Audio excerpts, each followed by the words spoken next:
is LBC from Global, leading Britain's conversation with James O'Brien.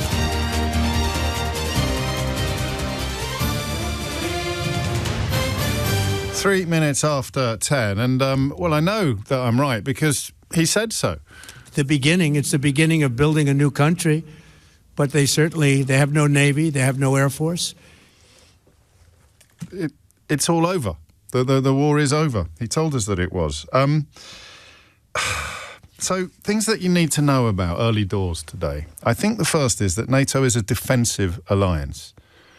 This is something that has been ridden roughshod over by various liars and traitors to the Western cause.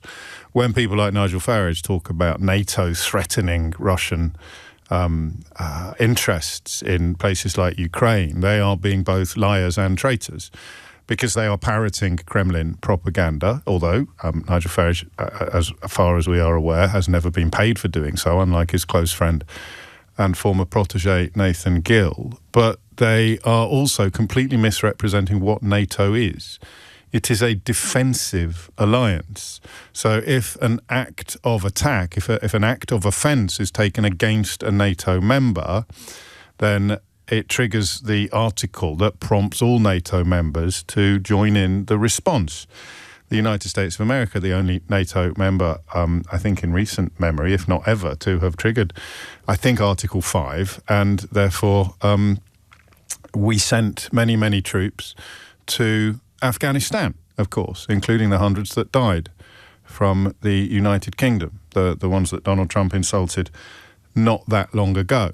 I think it was in January of this year, but I could be wrong, actually. Let us refresh our memories about what Donald Trump said, both about NATO and about dead British servicemen and women, as long ago as earlier this year. I've always said, will they be there if we ever needed them? And that's really the ultimate test, and I'm not sure of that. I know that we would have been there, or we would be there, but will they be there? And let's hope that that never happens. We've never needed them. We have never really asked anything of them. You know, they'll say they sent some troops to Afghanistan or this or that. And they did. They stayed a little back, a little off the front lines. Do you know, how many times have I played that to you recently? I played it at the time a few times, and I've played it to you subsequently. And I mean, I'm almost reassured by the fact that my fury at listening to that hideous human being malign the memories of our war dead in that way is absolutely undimmed. You worry when you do this for a living sometimes that your sensitivities will ossify, that you'll grow a sort of suit of psychological armour that inures you to the horrors of what's happening in front of you. But say what you like about Donald Trump, he manages to cause profound and hideous offence, even on the 10th, the 20th, the 30th time of hearing. That I'm going to play it to you again because it is absolutely intrinsic to what is happening now and the conversation that we are about to have today. I've always said, will they be there if we ever needed them? And that's really the ultimate test, and I'm not sure of that. I know that we would have been there, or we would be there, but will they be there? And let's hope that that never happens. We've never needed them. We have never really asked anything of them. You know, they'll say they sent some troops to Afghanistan or this or that. And they did. They stayed a little back, a little off the front lines. Ah, man, they stayed a little back off the front lines. 457. Some confusion over that figure on this programme because of the 457 dead, 405 were due to hostile action, 52 to non-combat injuries, illness or accidents, which means they may not have happened in the actual theatre of war, and that's why some people go with the figure 454, but this is relatively moot. It boils my blood every time I hear it because, of course, we are turning our attention back to Donald Trump and NATO today because he is insisting or demanding or threatening that NATO help him police the Strait of Hormuz. This despite the fact that he was literally claiming last week, and we can only find this on his social media post. We haven't managed to find audio of this. I don't think it exists. Claiming last week that not only had the victory been achieved, but it was so complete that they wouldn't need any help from the United Kingdom, even if the United Kingdom's help was forthcoming. This was when he insulted Keir Starmer, our democratically elected Prime Minister by Donald Trump comparing someone unfavourably, a draft dodger, multiple draft dodger, comparing somebody unfavourably to Winston Churchill. You look, and if it wasn't for all the cheerleaders in this country who are so far up Donald Trump's backside that you can only see their toes, then I wouldn't obsess about it. But that's part of the problem that we have. Find me a Donald Trump supporter who didn't also support Brexit, and I'll find you an anomaly. But I mention Brexit only because it highlights how hard these people, these clowns, these idiots find it to climb down from a position that they had previously adopted, despite all the evidence amassing that they have been hideously and horribly wrong again. And here we are. What did I say to you 2 weeks ago? Well, possibly 1 week ago. I said to you that Donald Trump will claim victory even when no victory has been achieved. What we don't know is what happens next when events conspire to create an impossibility for that claim to sustain. I'm not exaggerating. He has claimed complete victory. He has claimed a generational success, not just this time round, but last June as well. And he has claimed that he doesn't need any help from anybody. He has insulted NATO. He has insulted the United Kingdom. He has insulted Keir Starmer. And now he is insisting, demanding, threatening allies, previous allies that he has successfully alienated, with demands that they join him in policing the Strait of Hormuz without even really knowing what that means. It's also feasible, and again, I can't quite believe that I am required to say this out loud, it's also feasible that they didn't know what they were doing when they started this war, or that they didn't know where the Strait of Hormuz was, or what significance it held in the Middle East. You create a vacuum, anything can move into the available space. And remember, it's only a fortnight since they were queuing up to attack Keir Starmer for not joining in. Absolutely extraordinary. Here's the US Energy Secretary, Chris Wright, speaking with NBC over the weekend, just on that question of how on earth this could have happened. And you could be forgiven here for detecting the ghost of Dominic Raab. Very quickly, Mr. Secretary, there's a big debate over whether you all were prepared for what's happening in the Strait of Hormuz. If you were prepared, why is the Strait of Hormuz effectively closed right now? Because it's right near the Iranian shoreline. The world is abundantly supplied with oil and energy. We knew there would be a short-term disruption in energy flows. And to hear Chuck Schumer say that we didn't, it's just so he knows how foolish that is. And to say stuff to try to undermine the United States in the midst of a world-changing conflict just boggles my mind.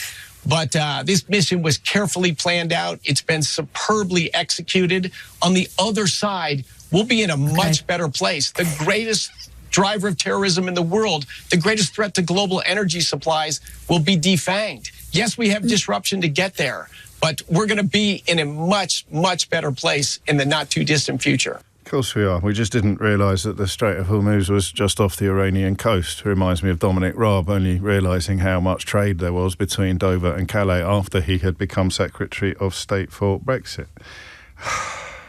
It's another bit as well. Well, there's two bits that are relevant to what you just heard that clown say. The first is that they are threatening to attack media organisations for reporting the facts. So you pick up on that word, undermining the American interests. So if America do something and it's a disaster and you report it accurately, you are undermining the American war effort. This is Kremlin-esque. Make no mistake, this is the kind of totalitarian attempts to control media and government institutions that Viktor Orban has introduced in Hungary, that Vladimir Putin has presided over in Russia, and now you have Donald Trump and his key cronies essentially threatening the media for correctly reporting the facts if the facts demonstrate that they are a bunch of idiots. I think it's worth perhaps listening to that again on the question of how they've ended up in such an almighty mess, but not yet, because, well, I think by the standards of idiocy and double talking, Caroline Leavitt, the press secretary on Fox News this weekend, probably, and it's a crowded field, but she probably takes the cake. Listen to this. Americans are obviously seeing a temporary increase in gas prices as Iran is trying to impede movement there in the Strait of Hormuz. We're now utilizing our strategic petroleum reserve. This is what it is supposed to be used for, right? This is the time whenever a president taps it, not as they're going into an election like we've seen in the past, but what is your message to people out there in the country right now who might be concerned to see this blip and this increase in gas prices? We understand your concerns. We hear you, and we are taking them into account, and we have a plan to address them. And this is a temporary, short-term disruption in global oil prices that the president is ultimately going to rectify by wiping out the rogue Iranian terrorist regime. And the fact that the terrorists are holding the global oil industry hostage by threatening to shut down the Strait of Hormuz and traffic through the strait just underscores the need for President Trump to launch this operation in the first place. We cannot live in a world where we have radical Islamic terrorists threatening to hold the world's oil market and global economy hostage like this. So the Trump administration, in the short term, to address the rise in oil prices, has rolled out a plethora of solutions to address this issue, providing political risk insurance to oil vessels and tankers moving through the strait. The president and commander-in-chief has said that he's willing to use the U.S. Navy to escort ships if and when necessary, when the military deems appropriate to do so. We've waived some sanctions for sanctioned oil that's already at sea to kind of stabilize the prices. And then, of course, as you mentioned, the release of oil from the Strategic Petroleum Reserve, which this president takes very seriously and is doing responsibly, unlike the last administration who abused the SPR for political reasons to try to artificially lower gas prices ahead of an election. That was despicable. This president takes it very seriously. We will refill the SPR. And of course, people still buy this. People still swallow this. Lewis Goodall had a guest on his show yesterday that you've sent me clips of. I wasn't listening live because I had... I was busy, but the way in which people have to turn themselves into, I don't know quite what the correct word would be, but turn themselves into some very, very ugly things to pretend that this isn't all a disaster when the evidence is there on tape from his own words. He already destroyed 100% of Iran's military capability, and yet they need help from NATO to bolster the US Navy in the Gulf in order to keep the Strait of Hormuz open to supertankers. So if you've destroyed 100% of Iran's military capability, what are you scared of? And if you've won the war and you don't need any help, why are you asking for help? And if NATO is a defense organization, why are you asking it to join you in an illegal attack? And as you just heard from Caroline Leavitt there, the reason why Iran is doing this is because America attacked it. But America attacked Iran because Iran would do this if Iran was attacked. I've just run that by you once more because the logic is sometimes a little bit hard to unpick, but your ears are not deceiving you. You just heard one of Donald Trump's key cronies argue that the reason why Iran is hindering passage through the Strait of Hormuz for American vessels and American allies is because the United States of America attacked Iran. And the United States of America attacked Iran because if Iran was attacked, they would hinder the passage of vessels through the Strait of Hormuz. Do you want to have a go at unpicking that and sounding a little less ridiculous or dangerous than that person? So you attacked Iran, why? Oh, but because we attacked them, because if we attack them, they will hinder the Strait of Hormuz. But I just heard your Energy Secretary display ignorance of where the Strait of Hormuz was. It sounded like he'd been taken by surprise by geography. He'd been taken by surprise by what is on every map that has ever been printed. Yes, well, the reason why we had to attack them was because of what they would do if we attacked them. Oh, I see. And what have they done now? They've done the thing that we thought they would do if we attacked them, except we didn't actually see it coming. Look, I work for Donald Trump. There'll be another guy along in a minute who'll say the exact opposite of what I've said, and then we'll just find out who's in favour with the Mango Mussolini this morning. Because today it could be me, claiming that we know exactly what we're doing, and we did it because we knew what they would do, and we had to do it because of what they would do, which they've now done, and we can't deal with with it on our own, so we need lots of help to undo the thing that we've done because we knew what they would do if we did the thing that we did.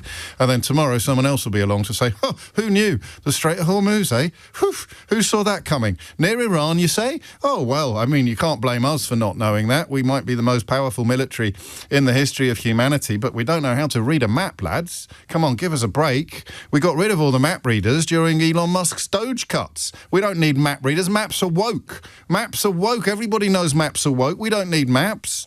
We just need NATO. Except we don't need NATO, because he said that last week. And then this week we really need NATO. And next week, NATO, NOTO, who even knows-o? And that's where we are. And you know what the question is? What should Keir Starmer do? 0345 6060 973. Should he get involved now? Should he accept this demand, this blackmail from Donald Trump, who was previously insulted every British service member of the British armed forces who died in Afghanistan? Well, man alive, I haven't set the phoning up yet. I'll do that after this. But the question essentially hinges on one crucial point. One crucial point, okay? And it's this. Sometimes these questions are answered because Donald Trump is Donald Trump, because of the fact that Donald Trump is Donald Trump. So why did Keir Starmer not get involved the first time? Because Donald Trump is Donald Trump. And there was clearly no plan. There was clearly no exit route. There was clearly no established political objective. There was clearly no idea of how it was going to end, and there was almost certainly no legal rationale for doing it. And then the story changes because Iran retaliates. So Keir Starmer has to answer a different question, which is, should the UK get involved despite the fact that Donald Trump is Donald Trump? First question answered because Donald Trump is Donald Trump. Second question answered despite the fact that Donald Trump is Donald Trump. And now, should NATO get involved, or should the UK get involved in keeping the Strait of Hormuz open to supertankers? In other words, should the UK come to the rescue of the United States despite the fact that Donald Trump is Donald Trump? It's 20 minutes after 10. And remember, Richard Littlejohn has never been more ashamed to be British than when Keir Starmer didn't get involved in this. Daniel Hannan thinks it's the biggest disaster since Suez. The Daily Telegraph and the Daily Mail and some broadcasting outlets are absolutely full of people who 2 weeks ago were adamant that Keir Starmer had got this horribly wrong, that Donald Trump was a Hannibal for our ages, and that the war would be over just as quickly and just as effectively as it was last June, when they claimed that the war had been spectacularly won. But also remember, a lot of them have now started talking about lollipop ladies. James O'Brien on LBC. It's a week since Donald Trump was sneering at Britain for putting HMS Dragon on readiness to deploy to the Mediterranean. It's less than a week since Kemi Badenoch said that she would have sent it there despite the fact that it didn't have any weapons on it. Natasha Clark suggested that perhaps they could have filled it up with potatoes. Kemi Badenoch, another one of those people that will never admit they were wrong, never take a step back from the position that they adopted without understanding anything. And the other allies, Japan, South Korea, France included, are acknowledging Donald Trump's plea for help while pledging simply to monitor the situation. No ships have been committed. And, of course, we know that the government, after Ed Miliband's interview yesterday, is considering the dispatch of ships and mine-hunting drones to help keep the bottleneck open. And that's the question. This is the first time, I hope this doesn't sound more conceited than usual, this is the first time I've been truly up the Swanee, because you could see it was insane to get involved. You could see that once Iran started retaliating against our allies and our own positions, then any half-decent UK Prime Minister would have to respond, would have to change the position of not being involved at all after attacks were launched against us and our allies. And I think you'll agree that over the course of the last 2 weeks, our callers and your humble correspondent have successfully described and predicted every single twist and every single turn of this, up to and including the prediction that he would claim victory when there was no evidence of victory. I think I said it would be the world's first ever vibes-based war, where the vibes were entirely based upon what Donald Trump was saying, because yesterday he'd have said something different, and of course today he reserves the right to say something completely different tomorrow. But of course, there are moments when you can't chalk everything up to his personal depravity and bankruptcy, intellectual and moral bankruptcy, not the multiple actual bankruptcies that he endured before he became president. There are things that are so important that you don't get to swerve them. You can't send me messages, and to be fair, you haven't today, saying, why don't we just ignore him at moments like this? 20% of the world's oil makes its way through the Strait of Hormuz. It's going to impact on everything for countries that are millions or thousands of miles away. I want you to tell me why you think Starmer should either stay out of it or get involved in this very specific engagement. If we did it, by the way, it would denude our own defences in the Atlantic. The Royal Navy is not in very good shape. Every rock I look under when I try to work out what I think about this yields 5, 6, 7 more rocks.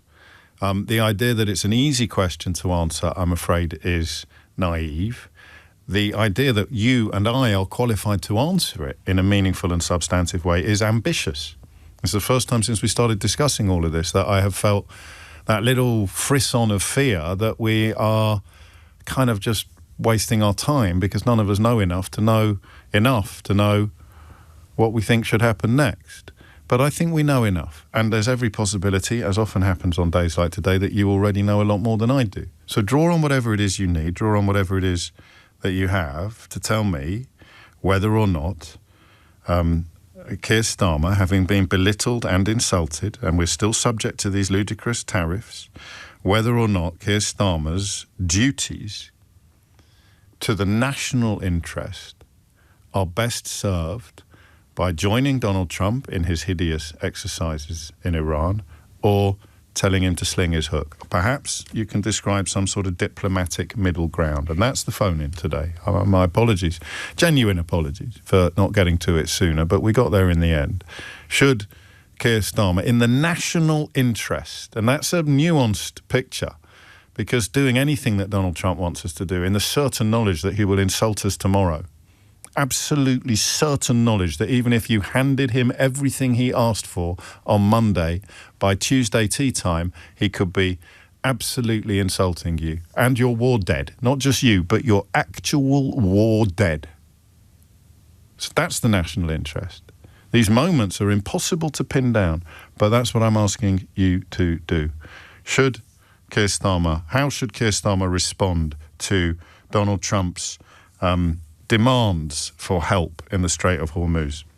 The number you need is 0345 60 60 973. And if you hit those numbers now, you will get through. Open, safe and free is Donald Trump's ambition. He appears to have clocked that America's Navy is unlikely to be sufficient to do that himself. He is demanding help from NATO allies that he has very recently belittled and insulted and insisted that he didn't need any help from. All of these things are true, but they are not necessarily enough to lead us inexorably to the conclusion that NATO allies, up to and including Keir Starmer, should tell him to get stuffed. Julian's in Maidenhead. Julian, what would you like to say? Good morning, James. Hello, mate. I'd like to say I totally understand the dilemma that Starmer is facing, and you summed it up brilliantly with the despite yes. or because it's Trump and Thank despite it being Trump. That dichotomy, totally understood. You make a brilliant point. I think that Britain should respond, but only in concert and in tandem with the other countries. On our own, as you said, we're not the fighting force of maybe 40 years ago or 50 years ago or 100 years ago when we ruled the seas. We're no longer at that capacity any longer.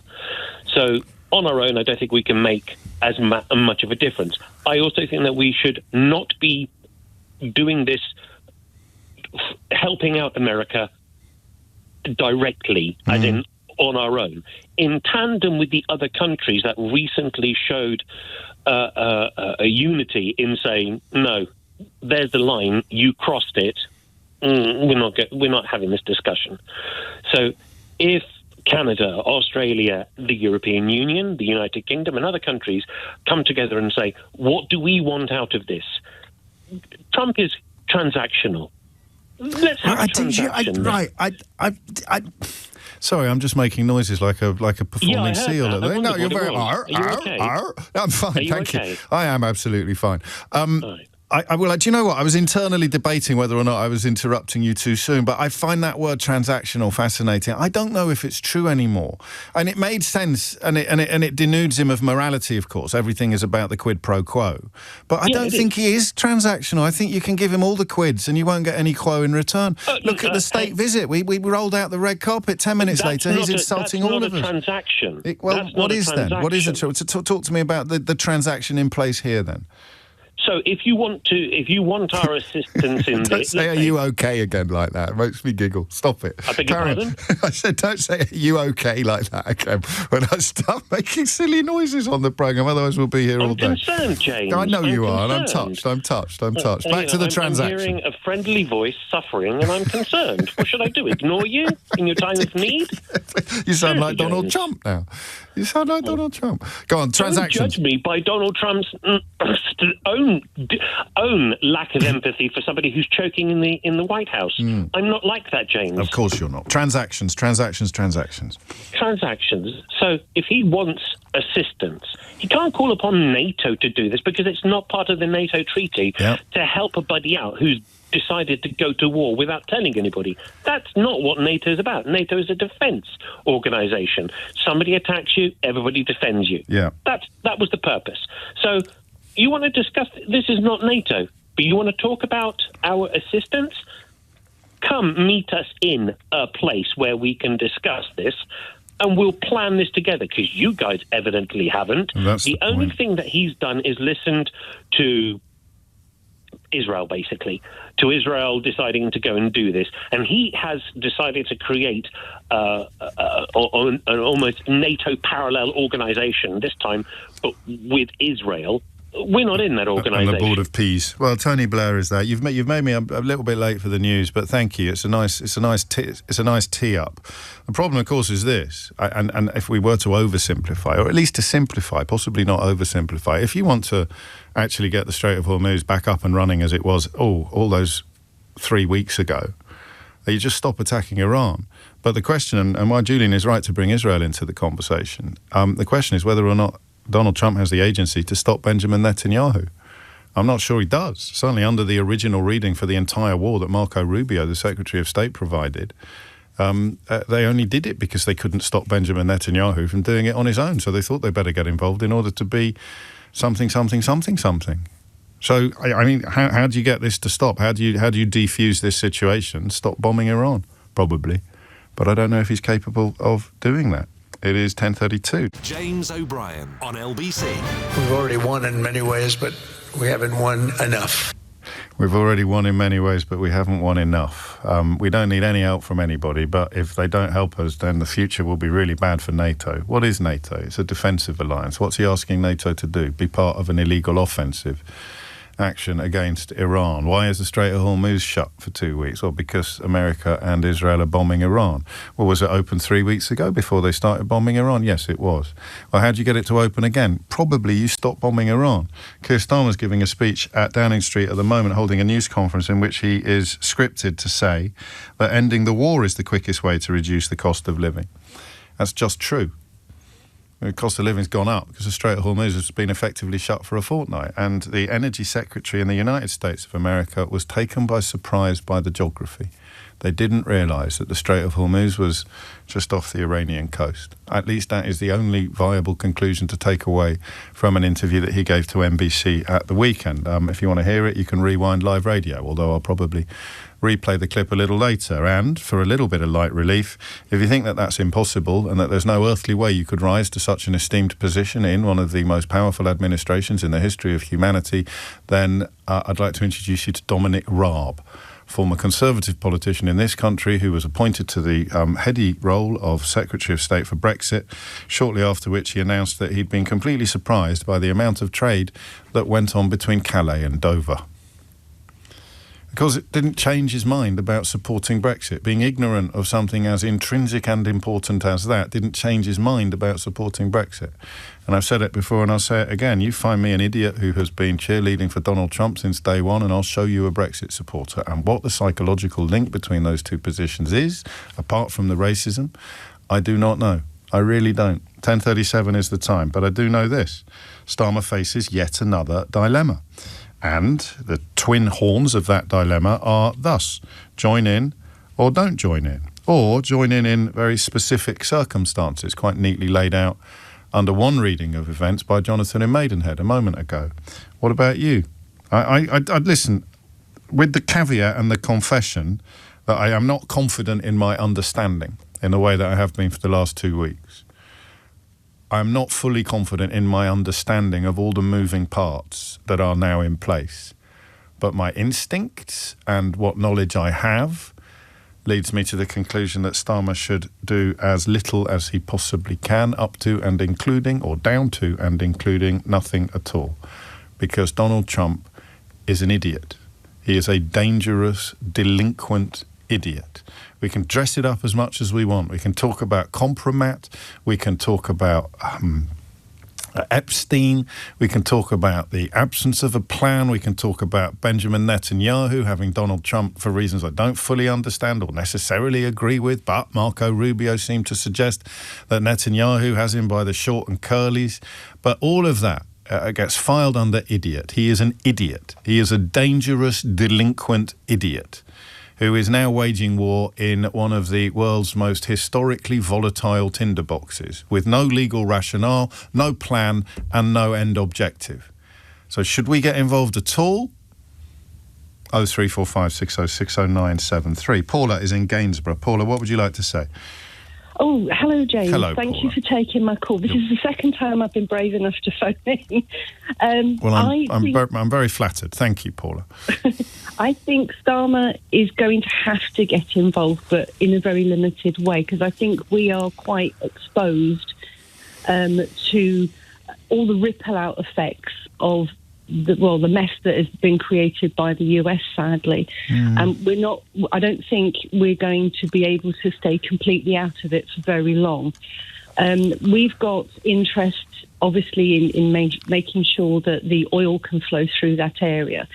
If one of these oil ships were to be struck and all that oil spilled out, there'd be a massive environmental problem. But we'd also be exposed in ways I'd never considered before. But things like Lloyd's of London being, a massive shipping insurer, if they're taking a big hit, what's that going to do to our economy? We would see people being hurt, and not a lot. On that final point, I don't think it would do a lot. It would be Lloyd's names who were on the hook for. Well, it would have an impact, of course it would. But I mean, it's not a reason to send British personnel to the Gulf, is it? This idea that we have no choice, that's not true, because Donald Trump could stop now and the Strait of Hormuz would essentially reopen. There's one unknown known, which is Benjamin Netanyahu, and the possibility that he'd carry on battering Iran anyway. And we've seen by his actions in Gaza how little regard he has for either international law or human life, or, of course, the world's interests, the international interests, as opposed to his own very narrow political objectives. But if Trump gets no help at all, he either has to stop or he has to escalate. And he can't really escalate in the Strait itself, because the US Navy, as I understand it, is incapable of doing this alone. So then he sends troops into it. I don't know what an escalation looks like in the absence of help. But the more I talk about it and the more I think about it, the more I don't want Keir Starmer to be involved at all. I don't want him to be. I just got an awful feeling that there's going to be a domino effect. I can't read this. I can't work out how on earth this is going to play out. But what I do know is, for all America's military might, what they lack is wisdom in how to actually use it. And particularly this administration, I would not be surprised if they put troops on the ground. And that would be an escalation. I wouldn't be surprised if they thought they could just carry on bombing everything and hope that would make Iran submit. They're not going to. I heard somebody, and I apologise, I don't know who said it, but somebody said, All Iran needs to do is survive this, and they've won. Yeah. And that's the scary point. They just need to survive. That's all they need to do. And they've got entire infrastructure in place for dealing with precisely this this scenario. The press conference is underway. We didn't cross through it live because it is mostly about the provision of support for people who have their fuel delivered, people whose homes are heated by oil. Obviously, questions have come in focusing upon this particular element of the current situation. Natasha Clark is there for LBC, so the plan was always to catch up with her. I'm keeping one eye on that screen and two ears on Paula's contribution. So I can tell you that Keir Starmer, in a slight echo of what Jonathan in Maidenhead said 20 minutes ago, that we are working, the UK is working with other countries, including in Europe, to develop a viable collective plan to reopen the Strait of Hormuz. And that is close to trolling. Because there hasn't been a viable collective plan in place from Donald Trump since this whole sorry saga started. No, and I don't. When I rang before, I said, they've done this, but I don't think they thought it through. And I think this is now coming to pass. Everyone has collectively said there's no real proper strategy here. And that's becoming increasingly visible and undeniable now, I suspect. Except it's never undeniable, Paula, because you're talking about Donald Trump. So he will literally deny the evidence of the nose on his own face. Don't make me quote, too late. The party told you to ignore the evidence of your eyes and ears. It was their final, most terrible command. And I can tell you that in the United States now, the Trump administration is threatening broadcasters for doing journalism. This was always on the card since they introduced fake news into the lexicon and since Kellyanne Conway talked about alternative facts. You have headlines now describing the disaster of Americans' engagement, and you have newspapers like the New York Times and the Wall Street Journal reporting facts, reporting events, and you now have Donald Trump's administration, mostly the Federal Communications Commission Chair, Brendan Carr, posting on social media about how they risk losing their licenses if they continue to report what he calls fake news, but what everybody else would call news. Because that's always what fake news was. The liars called the truth fake news. And now the people reporting the truth not only stand accused of reporting fake news, but they stand accused of, they stand the risk of, they face the risk of losing their broadcast licenses entirely. But remember, many, many people have never been more ashamed to be British than when Keir Starmer declined to get involved in this. Daniel Hannan, the world's wrongest man, compared it as an international humiliation akin to Suez. And all of these people still get paid for their opinions. Unlike my callers, who so far today have proved themselves to be approximately 765,000 times brighter than every columnist currently offering their opinions on this subject in the Daily Mail, the Daily Telegraph, the Daily Express, or on some broadcast outlets.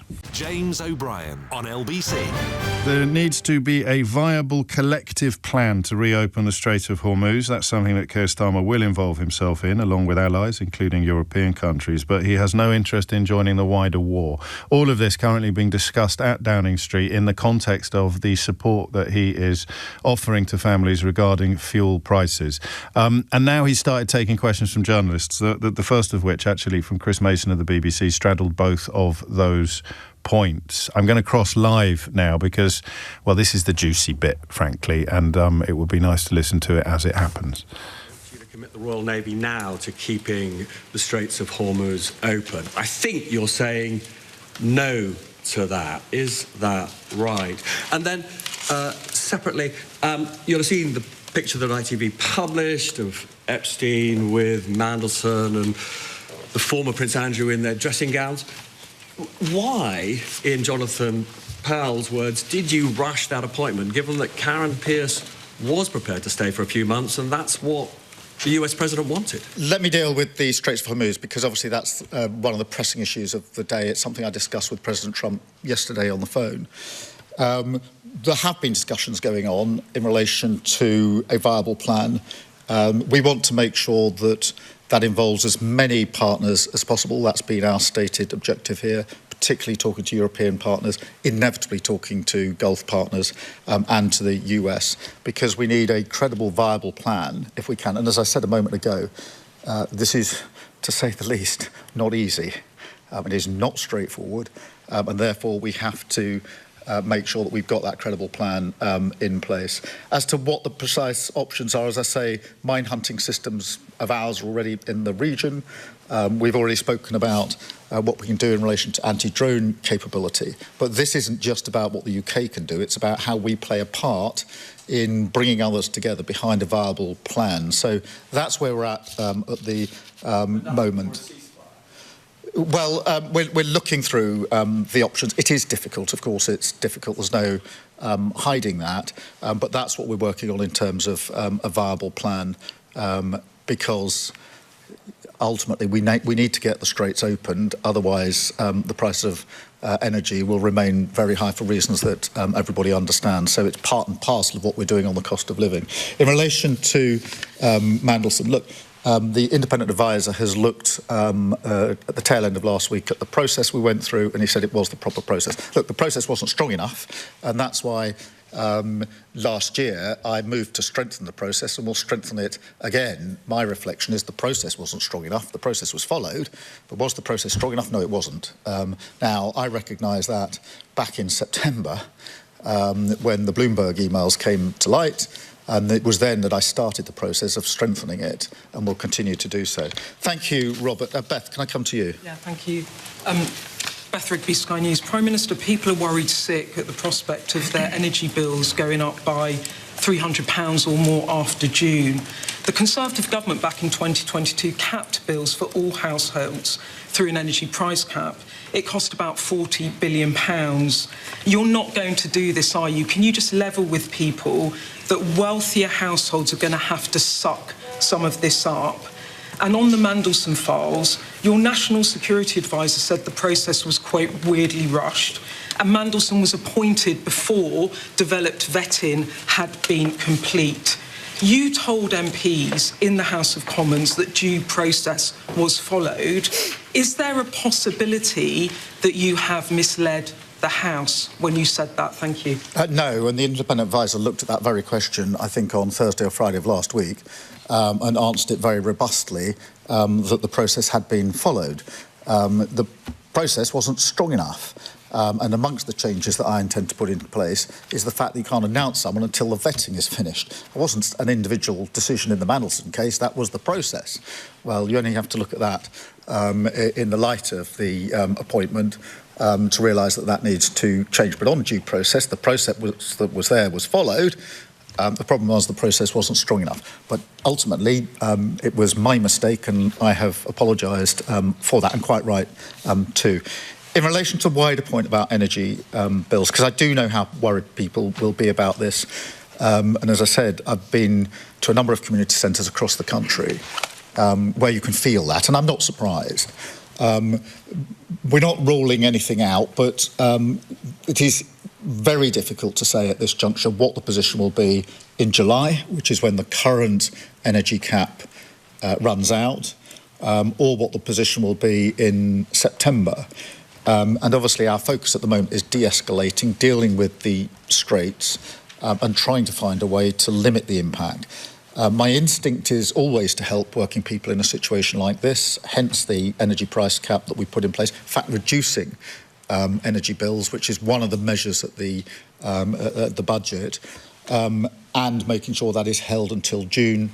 The work we've done on those that heat their homes through oil, which was a real cause for concern, particularly in the tail end of last week when people were beginning to fill up their tanks and they could feel for themselves. And this is an area where, in addition to what we can do through the money we've been putting in today, whether it's that or petrol, I'm absolutely determined to clamp down on anybody who may think of ripping others off in a situation like this. I've heard too many stories of deliveries being cancelled in order for the price to go up. Have to clamp down on that sort of ripping off. But I'm not going to say to you now, because so much is unknown, what we might do in July. We are going to have to do what we can do now to de-escalate, keep this all under review. And as soon as it's necessary to say anything further, I will obviously do so. But it's simply not sensible to say that in a number of months' time, not knowing what the situation will be, that the following will be ruled in or ruled out. So that's the approach that we're taking. Thank you, Beth. Can I go to Andy at Channel 5? Thank you, Prime Minister. Andy Bell, 5 News. So initially you said no to the President when he wanted to use UK bases for the first wave. It feels like now you're saying no again to sending certainly any kind of shipping. Finally, well done, Andy Bell.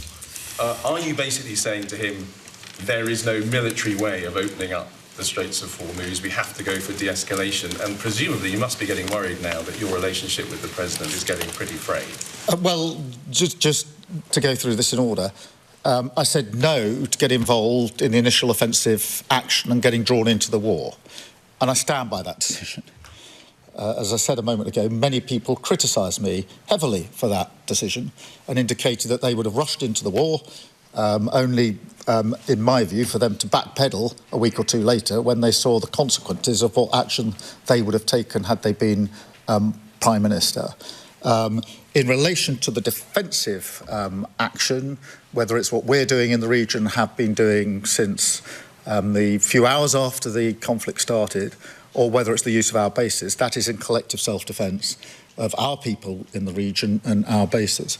The Strait of Hormuz is then a separate discussion, and it is a discussion. We're not at a point of decisions yet, and I want to really stress that. It is obviously a difficult question, that goes without saying, in relation to how you safeguard maritime traffic through the straits. Everybody knows the geography and the risks. But we are working and discussing that with the US, with Gulf partners and with the Europeans. And I discussed that yesterday with President Trump in the way we often discuss things. So that's where we're at on that. There are no decisions having been made. It'll have to be something which is agreed by as many partners as possible, is my strong view. And we're not at that stage yet, but we are working hard. I discussed it with President Trump yesterday in the way that you would expect between two allies and two leaders. And as soon as there's more to report, I will make sure that you have that. Thank you, Andy. I've got Chris Hope from GB News. Chris. Thank you, Prime Minister. GB News viewers are very, very worried about petrol prices, as you might understand. They don't understand why you won't open up oil and gas fields to try and bring down the cost, mitigate that against, of course, the dash to net zero. Why not open up those oil and gas fields? And just on the special relationship, if 1 is bad and 10 is good, how would you rank your special relationship right now with Donald Trump? So, from a brilliant question there from Andy Bell to an absolute skip fire of a question from, what's his name? Chris Hope. Conflict. And many are worried that it escalates rather than de-escalates. I'm clear we need to de-escalate. In relation to their bills in the here and now, we are taking measures to protect them, and I want to just make that clear for all your viewers, because for the next 3 months their bills will come down and be held down, and they need that reassurance because some are worried that they're going to go up next week or next month. That won't happen. Obviously, we'll have to keep under review what happens elsewhere. If they're oil-based, and some of your viewers will be, the announcement I've made today is to give them help with that because already their bills are going up and they're not within, or they wouldn't otherwise be within the scheme. On oil and gas in the North Sea, obviously that's going to be part of the mix for many years to come, so there's no difference of position there. We did make progress on what's called tiebacks. Your viewers may have seen that or not, but that basically allows further access into oil and gas in the North Sea, so that's already in place. But the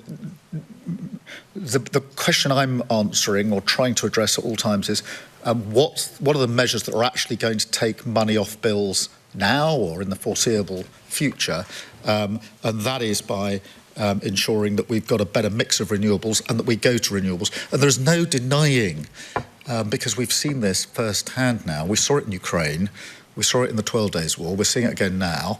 If you're on the international market for oil and gas, you're vulnerable to the price going up on the international market because we, the UK, have little control over that.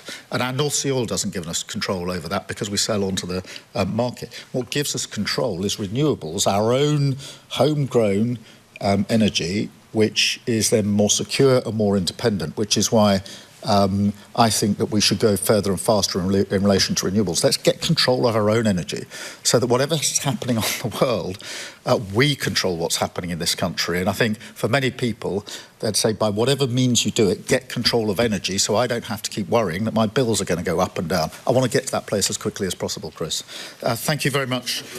Look, I mean, it's a good relationship. We had a good discussion yesterday about... I'll keep an ear on that on your behalf, but I think it is time now for the headlines. James O'Brien on LBC. 3 minutes after 11, the press conference continues, but given that some of the great and the good of the British media seem more interested as the United Kingdom stands on the precipice of possible war, more interested in the Peter Mandelson appointment. I confess to being a little bit surprised by that, although in their defence, Robert Peston at ITV had an exclusive that he was keen to air. I don't know quite what was motivating Beth Rigby, except, of course, the fact that they don't get the opportunity to question the Prime Minister directly every single day. They normally have to go through a spokesman, so they are going to try and reinflate those. Some things you probably need to be aware of. Laurie Magnus, the independent advisor on ministerial behaviour, who was appointed by Rishi Sunak. Liz Truss didn't have one. And the reason why the position was vacant when Liz Truss became Prime Minister was because two had resigned in disgust at Boris Johnson's absence of concern for ethics. So Laurie Magnus is a Tory appointment, and he has looked at the appointment of Peter Mandelson and concluded that process was followed duly. Keir Starmer, because he's Keir Starmer, says, well, in that case, the process needs to be even stronger because this obviously shouldn't have happened, which is why I've apologised. But the massed ranks of Fleet Street at the end of last week were obsessing and behaving in a way as if that was never going to happen, but then it did. And also, the warmongers on Fleet Street and in some broadcast studios that were adamant Keir Starmer should have been getting up to his ears in this war were then complaining about fuel prices. So I'm hoping that balloon has popped. The idea that you can somehow attack Keir Starmer for rises in fuel prices while also attacking him for not getting involved in a war that is sending fuel prices skyward. Some other things that you may not be aware of. Iran's Foreign Minister Abbas Araghchi has clarified that the Strait of Hormuz is actually not closed to ships that are friendly. And you don't really want to be friendly with Iran, but you could perhaps be neutral in the current context. And were we neutral, or were vessels from neutral countries to turn up in the Strait, they would be free to progress. The ban is on ships linked to the United States and Israel. Listen, you can't trust Iran any more than you can trust the White House, to tell you the truth. But it's important to know what it is that they are actually saying. So that's interesting point number one. Interesting point number two, from an 8-minute phone call that Edward Luce of the Financial Times had with Donald Trump yesterday. The threat that something, quotes, very bad, end quotes, would happen to NATO if they fail to help him in his illegal war. Opening up the Strait of Hormuz specifically, notwithstanding. There's another bit in the interview that's extraordinary. Asked whether Russia was helping Iran with satellite data to target US and Israeli anti-missile shields. I know I hit you with a lot of stuff, but this is really important. Trump said, I don't know one way or the other, but you could also make the case that we helped Ukraine to an extent. It's hard to say you're targeting us, but we've been helping Ukraine. So he's now comparing Iran to Ukraine. Also very rude to Volodymyr Zelensky this weekend after the Ukrainian president offered technology, drone-based technology that is actually world-beating because they've had to create it on the fly. Helping Ukraine is the United States helping Ukraine is the same as Russia helping Iran. And Gary Kasparov, who knows a thing or two about Russia, the former chess grandmaster, who has in later life become an extraordinarily prescient commentator on matters American and Russian, Gary Kasparov points out that after, very simply, that destroying NATO is on the same Putin wish list as raising the price of oil. So after a year of threatening to go to war with one NATO ally, a boorish campaign to treat another as a colony of the US, and the denigration of all who fought and died for America in Afghanistan, he has the gall to say this. Is what has been posted by Michael Weiss, to which Gary Kasparov responds by saying destroying NATO is on the same Putin checklist as raising the price of oil. So now you know. Oh, and one thing I would add to this, and I am a little bit confused, and I'll be honest with you, a little bit insecure about why more people aren't doing what we've been doing, to the degree where we even got it laminated. I'm talking about the Chilcot checklist. So I'm talking about the 7 years, the £10 million, the 12 volumes put into ensuring that we as a country never made the same mistakes that we made with regard to the last Iraq war, coming up with or distilling down the entire inquiry into, well, one document that you can find online called The Good Operation. You can find the whole thing online if you've got a spare week to read it. But the Good Operation itself distills down into the Chilcot checklist. Number 5 of which, of 10 points, is how do we ensure action is lawful? But crucially, number 6 is what does success look like? Number 7 is how do we need to deliver? Number 8 is how should we do it? Number 9, how will you monitor performance? And number 10 is the policy working. So having heard Keir Starmer there describe working with allies on a very specific plan for the Strait of Hormuz while rejecting out of hand any prospect of joining the wider war, you realise he is consulting the Chilcot checklist, I would say, every single day at the moment. Because every time the facts change, the questions change. Every time the facts change, he has not just a right, but a responsibility to change his mind, or at least to contemplate a change of mind. Do you want to join an illegal war with no plan about how it should be conducted, no idea of what success looks like, no notion of how of what needs to be delivered, no way of evaluating whether the policy is working? No, we don't. But if Iran then respond to American and Israeli attacks by targeting our positions or our allies, the questions change. What does success look like? Success involves minimising or reducing or obliterating Iran's ability to attack us or our allies. So immediately, I worry sometimes I sound a bit patronising, but you just heard those questions.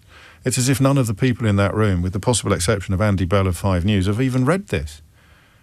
So that's why when the facts change, the situation changes. So you can answer the question of what success looks like if you're talking specifically about Iran attacking our allies. You can answer the question of what success looks like if you're talking specifically about getting the Strait of Hormuz open to all vessels, like it was 3 weeks ago before Netanyahu and Trump started bombing Tehran.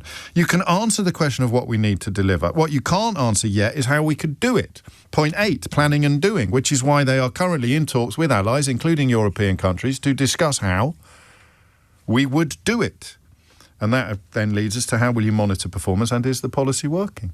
So again, I don't think it's time yet for another phone-in about whether or not Keir Starmer is playing a blinder because, well, partly because he clearly is, but also because we're back in the weeds of the situation rather than enjoying the luxury of taking a step back to examine the bigger picture. We'll catch up with Natasha about that press conference, which was, of course, dedicated officially to the package of support for people struggling with fuel prices. Inevitably, it moved into the realms of Iran and war itself, and I think unfortunately some journalists took the opportunity to ask him about Peter Mandelson, which he should be asked about, but maybe not at that press conference. I'm asking you not about Peter Mandelson, but about Keir Starmer, and he is now walking a tightrope, but a very real tightrope, between not getting involved in the wider war and discussing with allies the possibility of helping to reopen the Strait of Hormuz. You could argue he shouldn't even be doing that. But this distinction between point 1, the wider war, point 2, the response to the response, and now point 3, the Strait of Hormuz, could all elicit different answers. I mean, at the moment, we've got no yes, maybe. How would you answer that third question? Should Keir Starmer be helping, or how should Keir Starmer be helping to reopen the Strait of Hormuz? It is 12 minutes after 11. All, of course, underpinned by the simple fact that the best way to make this whole thing stop is almost certainly to stop bombing Iran. But there's no guarantee Donald Trump can deliver that while Benjamin Netanyahu has got his finger on the trigger. So I'll rejig the phones. In other words, if you haven't rung in yet or if you've got something to add to what you've already heard, the phone lines are now open again, 0345 60 60973. I'm not biffing off people who've already rung in. We'll take a couple of calls that have been waiting because Keir Starmer's comments there were neither unexpected nor game-changing. But the facts have changed in the context of the Strait of Hormuz. It wasn't shut to ships, to any ships, until Donald Trump and Benjamin Netanyahu started bombing Iran. And now the idea of getting it open again, Donald Trump is demanding essentially that we help clear up his mess. And it's not, I'm afraid, an easy request to dismiss out of hand. Should Keir Starmer, with allies or without, be helping to clear up Donald Trump's mess in the Middle East, while Donald Trump still fails to deliver any clear idea of what success looks like, what they need to deliver, how they're going to do it, how you'd monitor performance, whether the policy is working, and crucially, of course, whether or not there's any guarantee that the action is lawful. It's coming up to 11:15. The number you need, as always, is 0345 6060 973.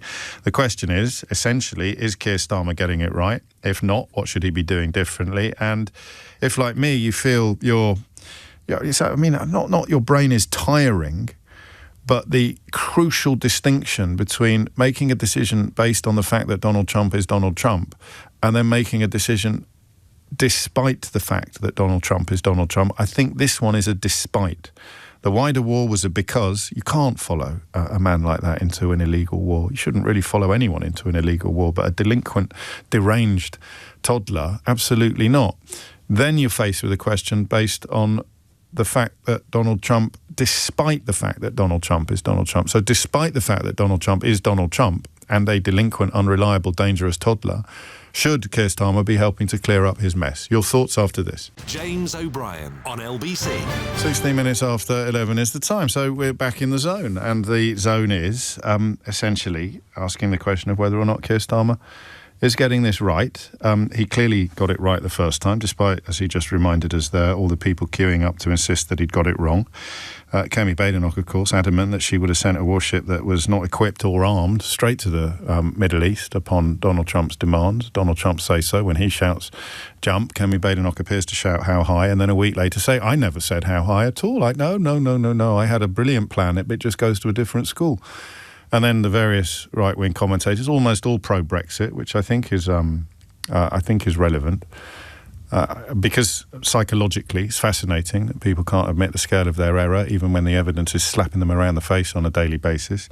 And the simple fact that when the facts change, the question changes, or at least the answer to the question changes. Should Keir Starmer be helping clear up Donald Trump's mess in the Middle East? Kevin's in Clacton. Kevin, what do you think? I phoned up just because when you play that clip with Donald Trump saying about the guys not being on the front line in Afghanistan, that one just makes my blood boil. Yeah, of course it does. Absolutely. Is it relevant, Kevin? Because are you ex-military? Yes. Yeah. You are ex-military, so it's going to upset you even more than it upsets somebody like me and a lot of other people listening. But Keir Starmer can't base a decision upon that, can he? I think this is why I'd be a rubbish Prime Minister, because I'd be like, no chance we're coming to bail you out until you apologise, which would achieve nothing except making us feel a little bit better. I don't know how relevant it is, and yet I can't leave it out of the conversation. Yeah, I would like, and it's probably not going to happen, I live in a bit of an idealistic world, really, but I would like a full apology from Donald Trump before we even let him use any of our air bases, as simple as that. Even if they do it through the back channels and say, listen, if you come out and say this, then it's going to settle everyone down a little bit. I don't think we should be offering any help whatsoever other than defending our own interests, obviously, in that area. And I don't even think they should be using our air bases until he comes out and says, I misspoke about the Afghanistan thing with our allies, because I've got friends out there. I've got friends who are blind, missing legs. It's a serious thing. As for getting involved in a wider war, absolutely not. It's clearly an illegal war. It doesn't take the brains of an archbishop to figure that out, and we should stay well out of it. And plus, since when were archbishops paragons of intelligence? Well, I've got no idea. Normally you'd say Einstein or something like that as a figure of speech. I've never heard an archbishop say. Anyway, maybe compared to the troops on the ground, they're quite clever. I don't know. Maybe it's an army thing that we used to say. It's a lovely phrase. I might nick it.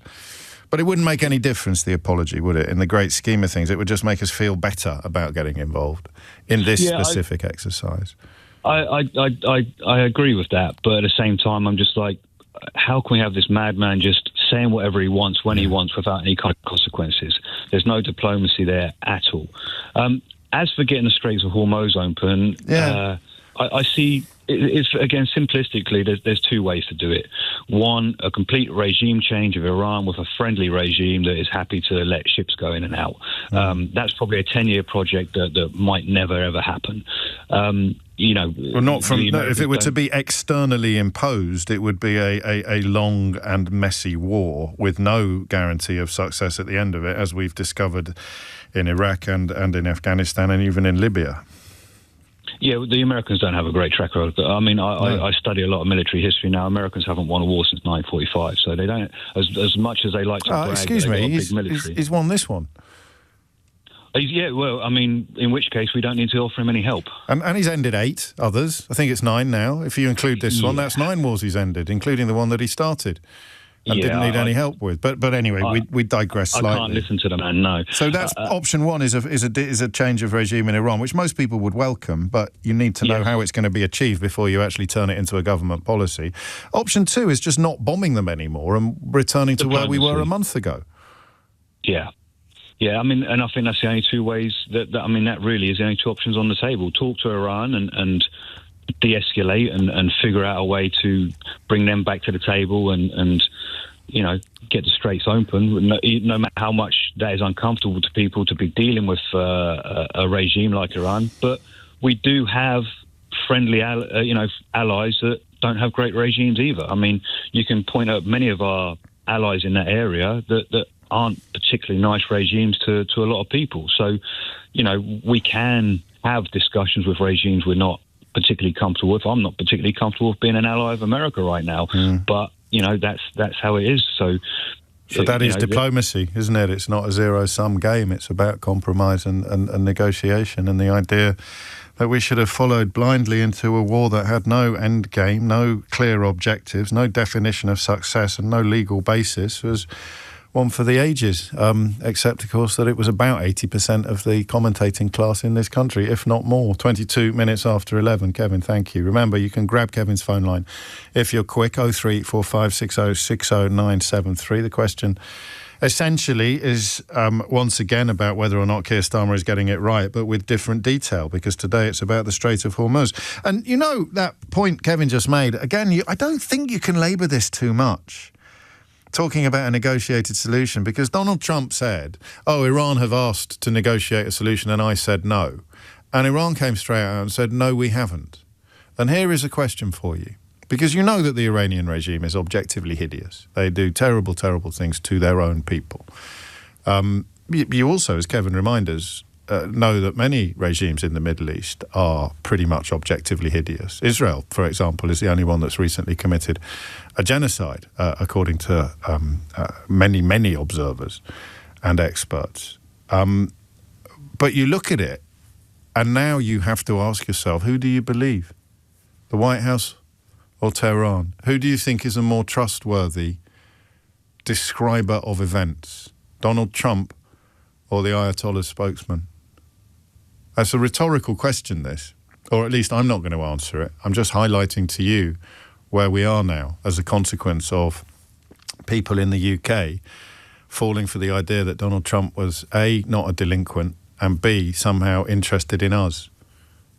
Who do you think is a more reliable witness to events that only they know about for sure? Who do you believe when Donald Trump says they wanted to negotiate and I said no, and the Iranian regime responds by saying, no, we didn't? Who do you believe? Who do you think is more trustworthy? Isn't that terrifying? That you can't answer that question? It's arguably from the outside even more terrifying if you think that you can. Ben's in Benidorm. Ben, what made you pick up the phone? I would say that if there could be any possible difference, thinking about it horribly pragmatically, if there could be any possible difference by Britain and various European and NATO allies becoming involved in this, then yeah, of course we should do, even though it's a revolting thing to do, right? However, I've spent the whole weekend listening and reading articles about the Straits. Yeah. And frankly, unless you have complete ground control, which means a commitment of probably tens of thousands of troops, there is no way that you can control it.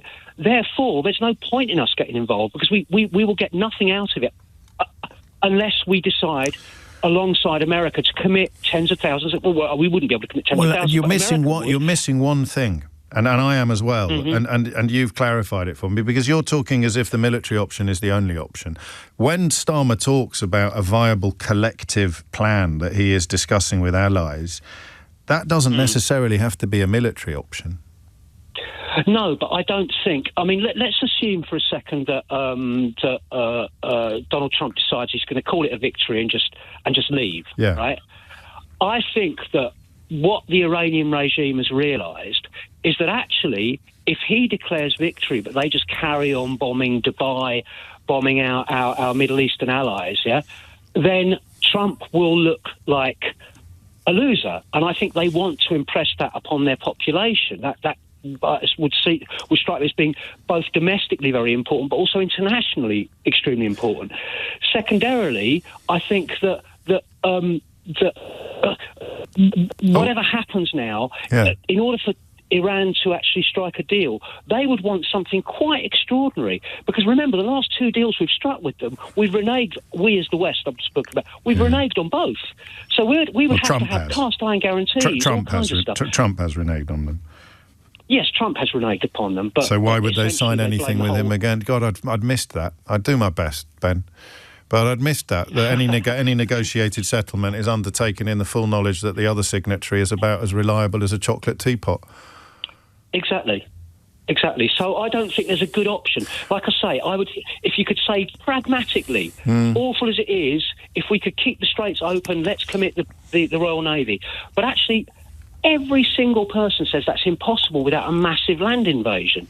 And that could because of the geography, because of the simple geography of the situation, which is why that comment from the Energy Secretary Chris Wright on NBC News this weekend was simultaneously completely of a piece with the bigger picture and absolutely terrifying. It was, so why is this happening? Well, it turns out the Strait of Hormuz is really near Iran. That was essentially, did you hear it? That was essentially his answer. Yeah, I did. But can I just say something? When I was a little boy, I went to school in Italy. Oh, yeah. And about the age of 8 or 9, right, we were taught at Italian elementary school, right, that one of the most important choke points for any sort of trade, and this has been the case since 500 BC, right, were those straits. Now, I've known that since I've been 9 years old, James. How come the CIA didn't know that? I'm not here to defend the CIA. Oh, someone's going to clip that up, aren't they? but I think second-term Trump, all of the people that would be pointing out things like that have been removed from the conversation. I was thinking about this last night, actually, because like you, I spent much of the weekend trying to get a better handle on things. And like you, I marvel at the idea that people could have been taken by surprise by the Strait of Hormuz. Yeah. But I think they were, because nobody wants to say anything to Donald Trump that he doesn't want to hear. And I guess Netanyahu doesn't care about this in the context of global trade or global oil flows. Trump would not have had anyone in that room. Remember, now they're threatening to shut down broadcasters who will point out things that are unfortunate. You're undermining the American war effort, Ben, by pointing out that the Strait of Hormuz has been understood as a geopolitical choke point for the best part of 2.5 millennia. How dare you undermine the American war effort by pointing out that everybody knows this, that Italian school children understood this.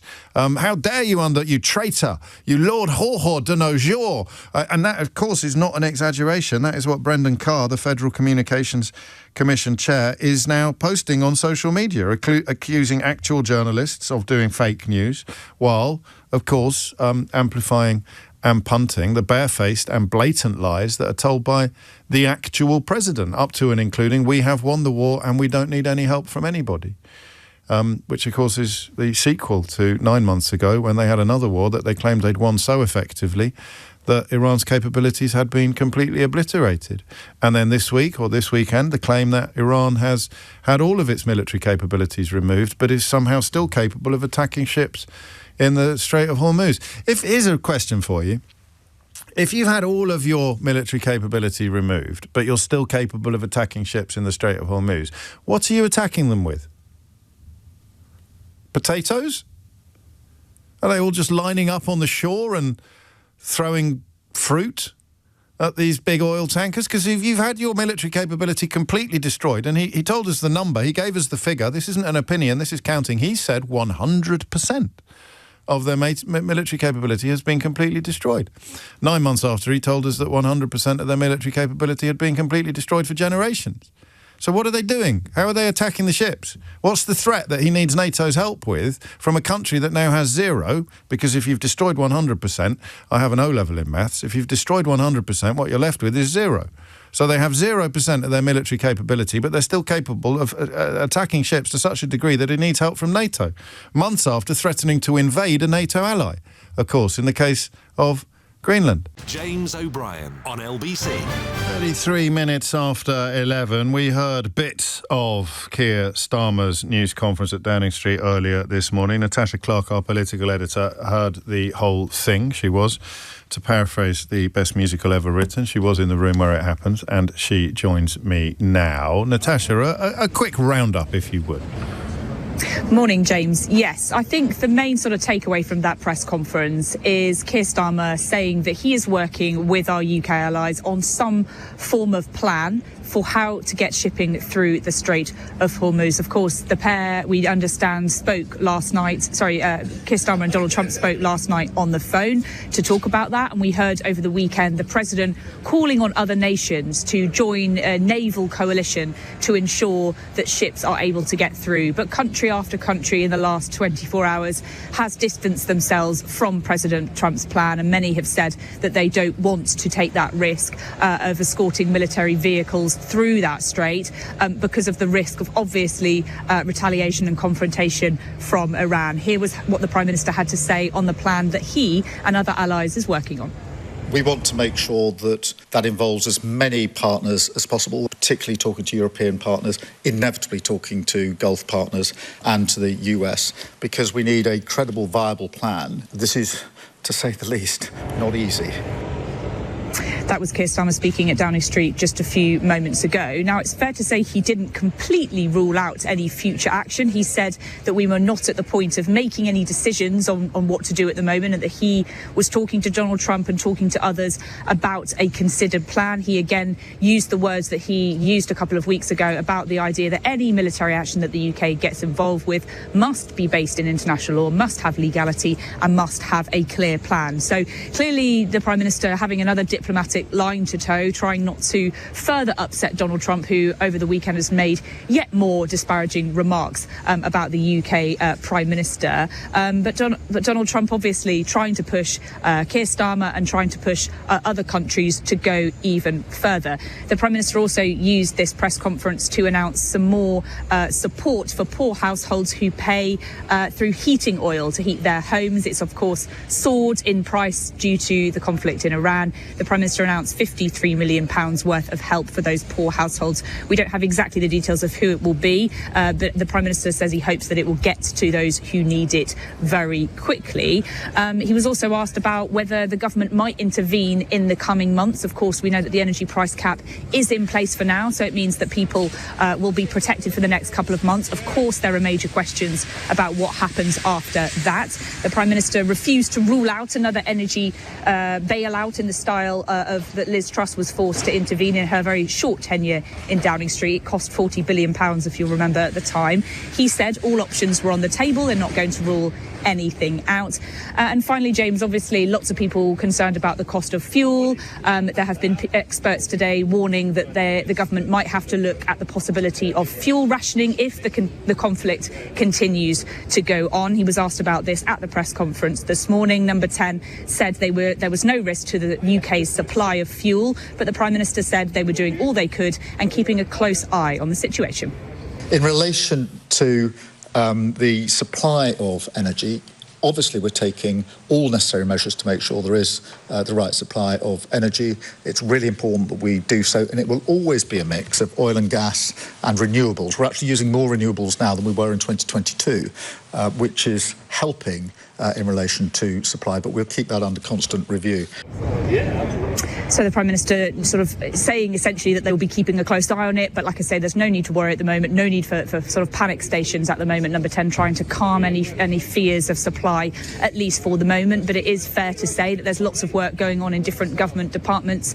We understand the Chancellor is convening an Iran task force for potential action that she might have to, turn on the spending taps. And obviously she has managed to find £53 million to help reduce energy bills. Like I say, the price cap at the moment is going to be in place, but the Prime Minister will face lots of questions, I think, between now and June about whether they will extend that price cap any further and whether it might mean an energy-style bailout like what we saw in October 2022 in response to the war in Ukraine. Thank you very much indeed, Natasha. Natasha Clark, LBC's political editor, at the news conference earlier today where Keir Starmer was setting out the details of the support for poorer families with regard to the rocketing cost of fuel. Specifically, I think this one directed at people who heat their homes with oil. We used to have one of those. We used to have an oil delivery with a big tank in the back garden because we lived on an old farm that it was kind of it's not off the grid, flipping out. It was just on the outskirts of Kidderminster. It wasn't in the middle of the Gobi Desert, but it hadn't been plugged into the gas pipes. So the heating was done by oil and we'd have it delivered. And the prices are incredibly fluid, if you pardon the pun. And the accusation that you heard the Prime Minister making earlier was that some suppliers have been extremely, shall we say, creative in their pricing policies, given not least, of course, the fact that they will have in storage reserves of their own. So what they paid for it last month will be considerably less than what they'll be paying for it next month. But if they see an opportunity to charge you next month's prices for last month's oil, then there is currently, as I understand it, nothing in place to stop them from doing so. Speaking of sharp practice, I did not know on Friday when I told you to keep an eye on rentals. I said it was either Thursday or Friday. You can rewind live radio and check. I said on either Thursday or Friday that my mates who still rent, I shouldn't say still, my mates who rent their homes have been telling me, one in particular, because he's having an absolute nightmare at the minute, that there is a glut of landlords pulling out of the landlord business entirely in preparation for the Renters' Rights Act that comes in later this year. And I said, keep an eye on that because it's going to be big. And then, lo and behold, I opened up one of my newspapers this morning, in fact, most of my newspapers this morning, and there it is. The story has, about 72 hours after I told you that it was going to break, it has broken. I had no idea of the timing, and I'm not yet, because I've been so obsessed with Iran, 100% clear on why it has gone big now, as in today or indeed this week. But we were minded, I still am minded, possibly to change the conversation to that from 12 o'clock today, or we may carry on here, because as I said at the beginning, there are many, many moving parts, all of which Keir Starmer has to be aware of, none of which Donald Trump seems to acknowledge. And every time you think things can't get any worse, when Donald Trump is involved, of course, they do. So I've been sent some footage of him from last night, and it's very hard to make out what he's saying because he's just got off a plane, I think, and is it probably Air Force One is, what's the correct verb? Blaring away in the background. Air Force One is it's more than a whir. It's more than a whir. Roaring's good. Roaring away in the background. So I might play it to you actually to prove that you can't hear what he's saying, because otherwise you might not believe me. Fake news.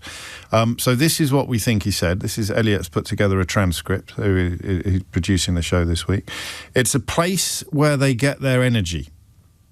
It's a place where they get their energy. They should come and they should help us protect it. You could make the case that we shouldn't be there at all because we don't need it. We're number one. We're the world's largest producer of oil times 2. So 20% of the world's oil comes through the Strait of Hormuz. Except at the moment it doesn't, because Iran has the ability to leverage the threat of intervention, just like it was there was some rebels in Yemen, wasn't it, that were doing it most recently.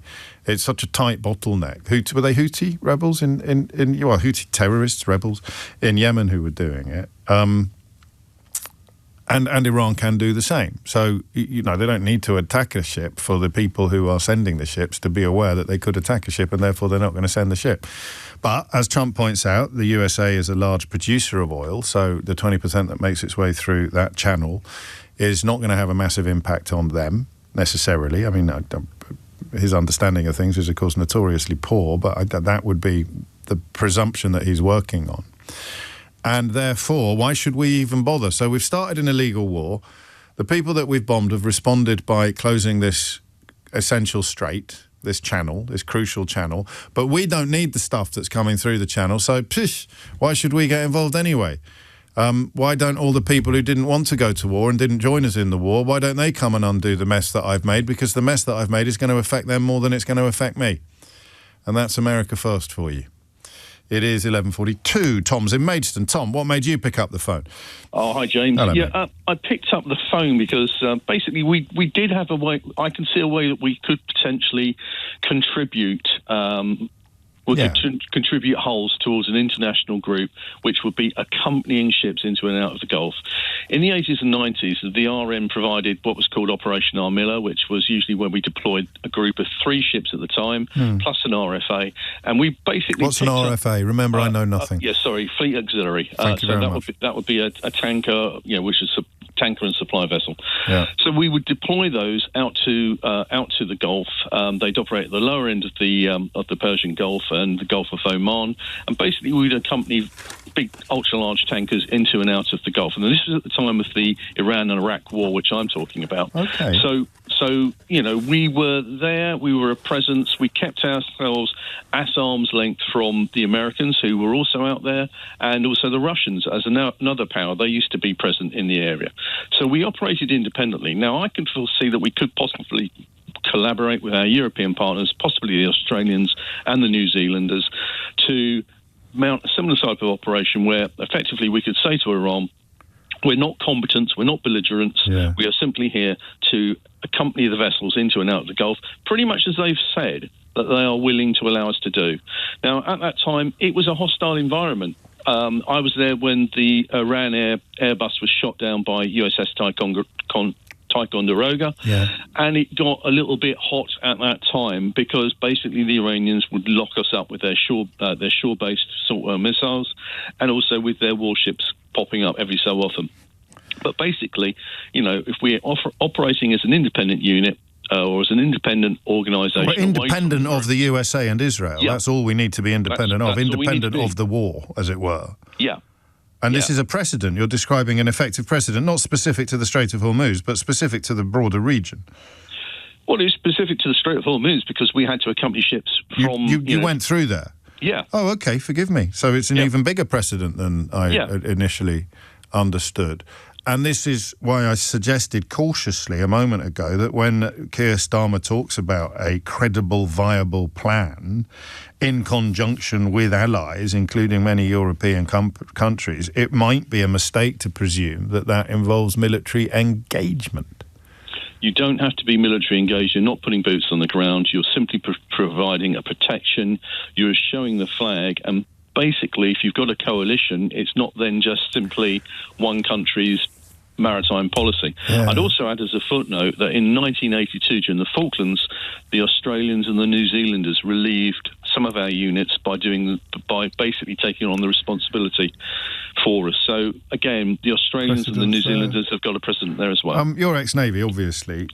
In this sort of moment, in this context, let me tell you what I think you've told me, and then you tell me whether I've got it wrong or not. Because the question I was going to ask you is, well, if Iran is comfortable with what we're doing, if we've negotiated this settlement, why do you need the ships there? But the ships are there as a kind of circuit breaker. It's all very well saying you can come through here, but in the event of any hostilities, then the presence of the Royal Navy would be the safeguard against hostilities, because if you fire at us, we'll fire back. Yeah, pretty much. It's an insurance policy. But you wouldn't do that in the face of if hostilities were a known to go all Donald Rumsfeld for the moment. So if Iran is saying we will attack ships coming through the Strait of Hormuz, then you wouldn't risk doing what you're doing because the stakes would be too high. You might still be there. I mean, we were there at the back end of the Iran-Iraq war, and so there was always the possibility of being misidentified or your intentions not being made clear. That's what I mean, yes. But the fact was that we operated out there. They knew we were there, and they knew what purpose we were fulfilling. And on that basis, it would be an escalation worthy for RCG to do something other than simply acknowledge and respect that position that we were taking. So we would be accompanying the vessels through the straits as we've been asked to do, or as. And as you say, this is where diplomacy becomes crucial, and the Chilcot checklist, alongside the fact that we would be acting collectively and legally, would mean it was something that Keir Starmer could sign up to, whereas, of course, the original war was neither collective nor legal, so he couldn't. And there's a plan, and we know exactly. So, I mean, to run through the last 5 points on the Chilcot checklist, what does success look like? Easy. What do we need to deliver? Easy. How should we do it? Easy. Just phone Tom in Maidstone. He'll talk you through it all. How will you monitor your performance? Fairly easy. And is the policy working? Easy. To answer all of those questions. Yeah, comparatively. We've got a book on the shelf which shows us how we did it in the past. And, of course, that then rolled into Kipium, but the fact is that we did it in the past. It's documented. There you go. That's Keir Starmer on the other line. There you go. Nice one. I'm just happy to help. It's 11:48. James O'Brien on LBC. 11:51. The UK was not, of course, the only NATO member to suffer human losses in Afghanistan. I think that I looked this up when Donald Trump was threatening to invade Greenland. I think Denmark, per capita casualty rate or fatality rate, was the highest. Higher even than the United States. So there's two things there about the denigration of NATO allies that Donald Trump has undertaken in the last few weeks, remember, threatening to invade a NATO ally, in the case of Greenland, and maligning the memory of NATO allies' war dead who died in an operation necessitated by NATO, by George W. Bush triggering Article 5 of NATO, and NATO allies therefore being alongside the Americans in Afghanistan. And, of course, now you have the prospect of the man who presides over the largest navy in the history of the world asking sailors from other countries potentially to die in a war that he started without consulting anyone. Are you up for that? Are you up for that? I don't know. Presumably Daniel Hannan is. He thinks this was the worst humiliation since Suez. Presumably Richard Littlejohn is, in the Daily Mail. He's never been more ashamed to be British than when Keir Starmer declined to join an illegal war that is now unravelling in ways that were fairly clear from the start.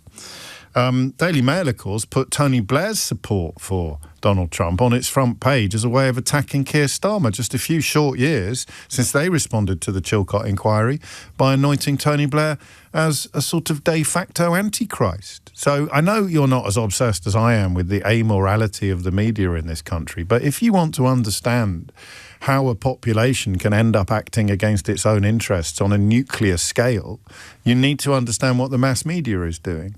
And in America, the mass media is facing threats from Donald Trump's administration that they will lose their broadcasting licenses if they continue to report the news, rather than reporting the lies that Donald Trump and his key allies routinely disseminate. None of this is exaggeration, you know. I'll tell you what, a couple of you have pointed out, most recently Alana in Grantham, I'm beginning to wonder whether the FIFA Peace Prize is actually all it's cracked up to be. I mean, I don't know about you, and obviously I don't want to jump the gun on this, but I'm beginning to wonder whether the FIFA Peace Prize is actually as august and as significant an award as we had all been led to believe. It's far too soon to start questioning the probity and brilliance of Donald Trump's Board of Peace, but I thought we could all have agreed not long ago that the FIFA Peace Prize was probably more valuable than a Nobel.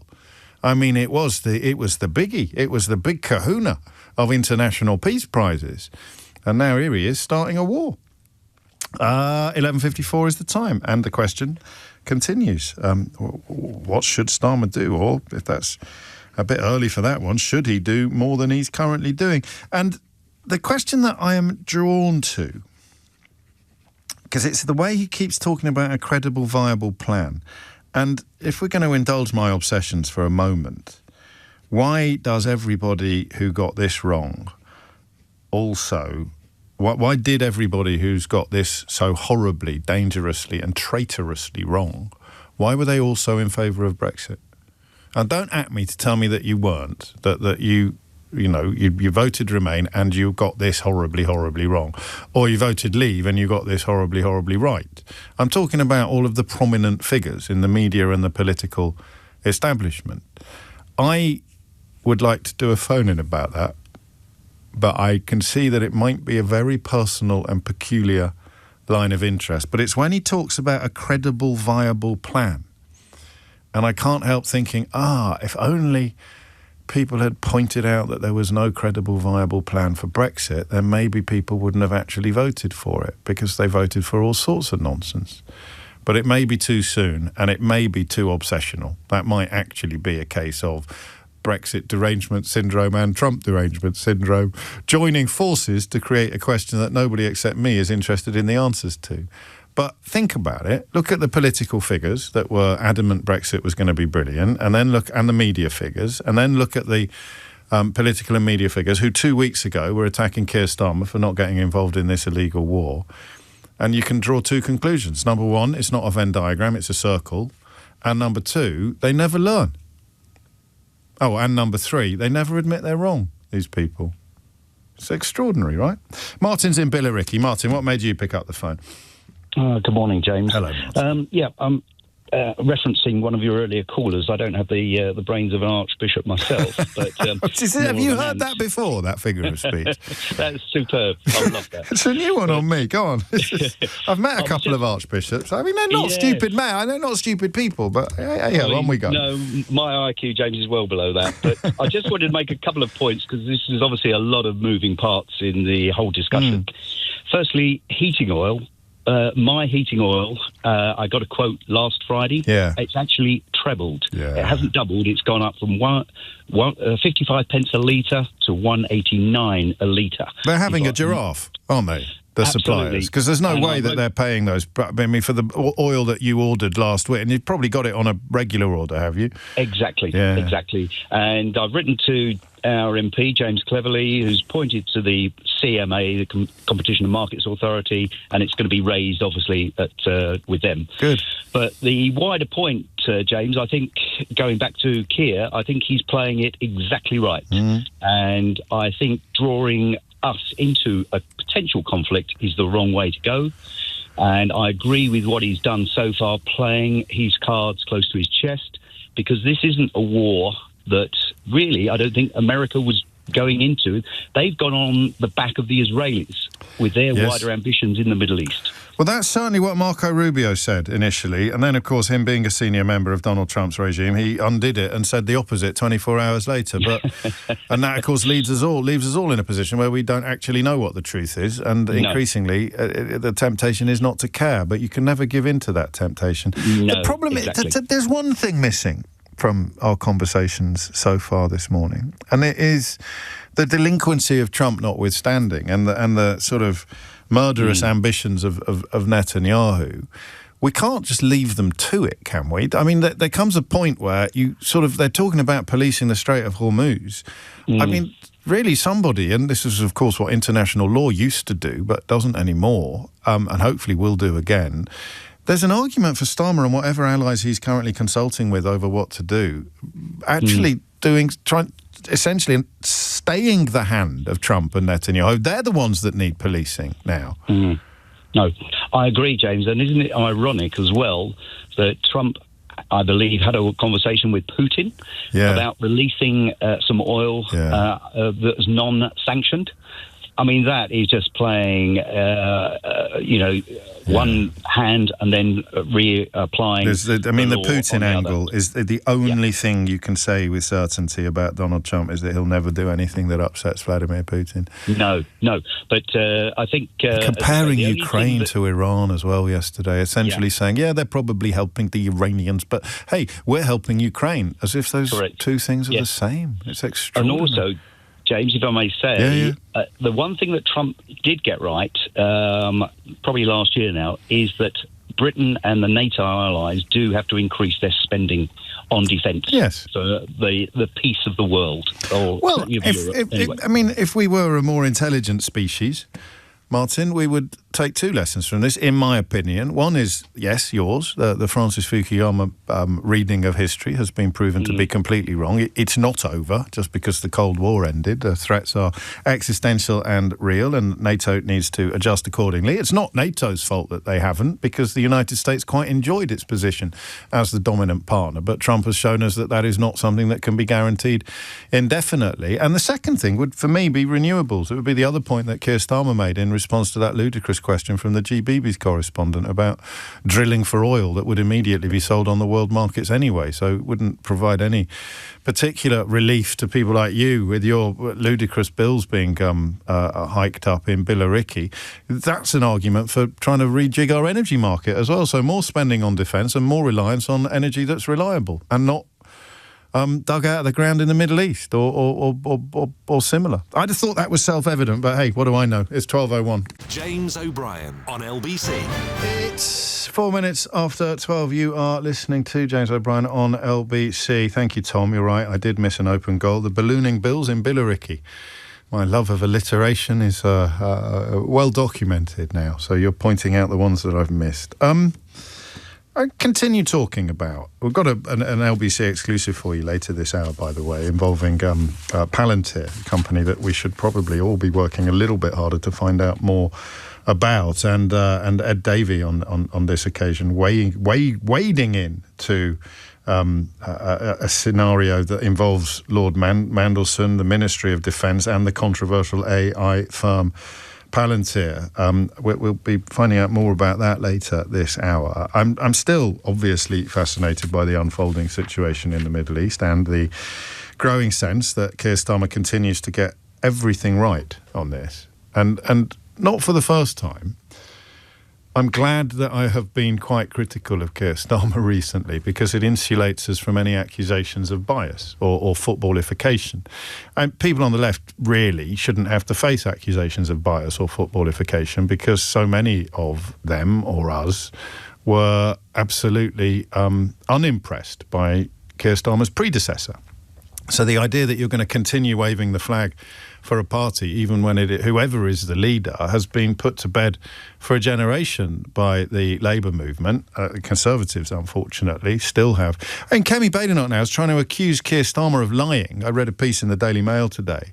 Very small, though. I suspect she was furious when she saw how little space they decided to dedicate to her latest meanderings. But so cheerleaders for Boris Johnson accusing Keir Starmer of lying with no evidence are my new favourite hobby. So where did you stand on Boris Johnson lying? And, of course, on him losing two independent advisors on ministerial ethics because they were so disgusted at his contempt for ethics. Yes, I was all in favour of that. I'm James Cleverly, and I thought he should have had another go at being Prime Minister even after he'd resigned in disgrace. Oh, I see. And Keir Starmer, pants on fire. Absolutely incandescent underwear.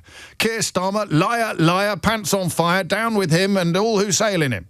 Boris Johnson again? Yeah, I'd just ate some cake. Absolutely fine. No, inverted pyramid of piffle, truth, something, ethics, what, advisors, who, what, Keir Starmer, pants on fire, liar. Boris Johnson, top bloke, lovely man, and not just politicians, of course.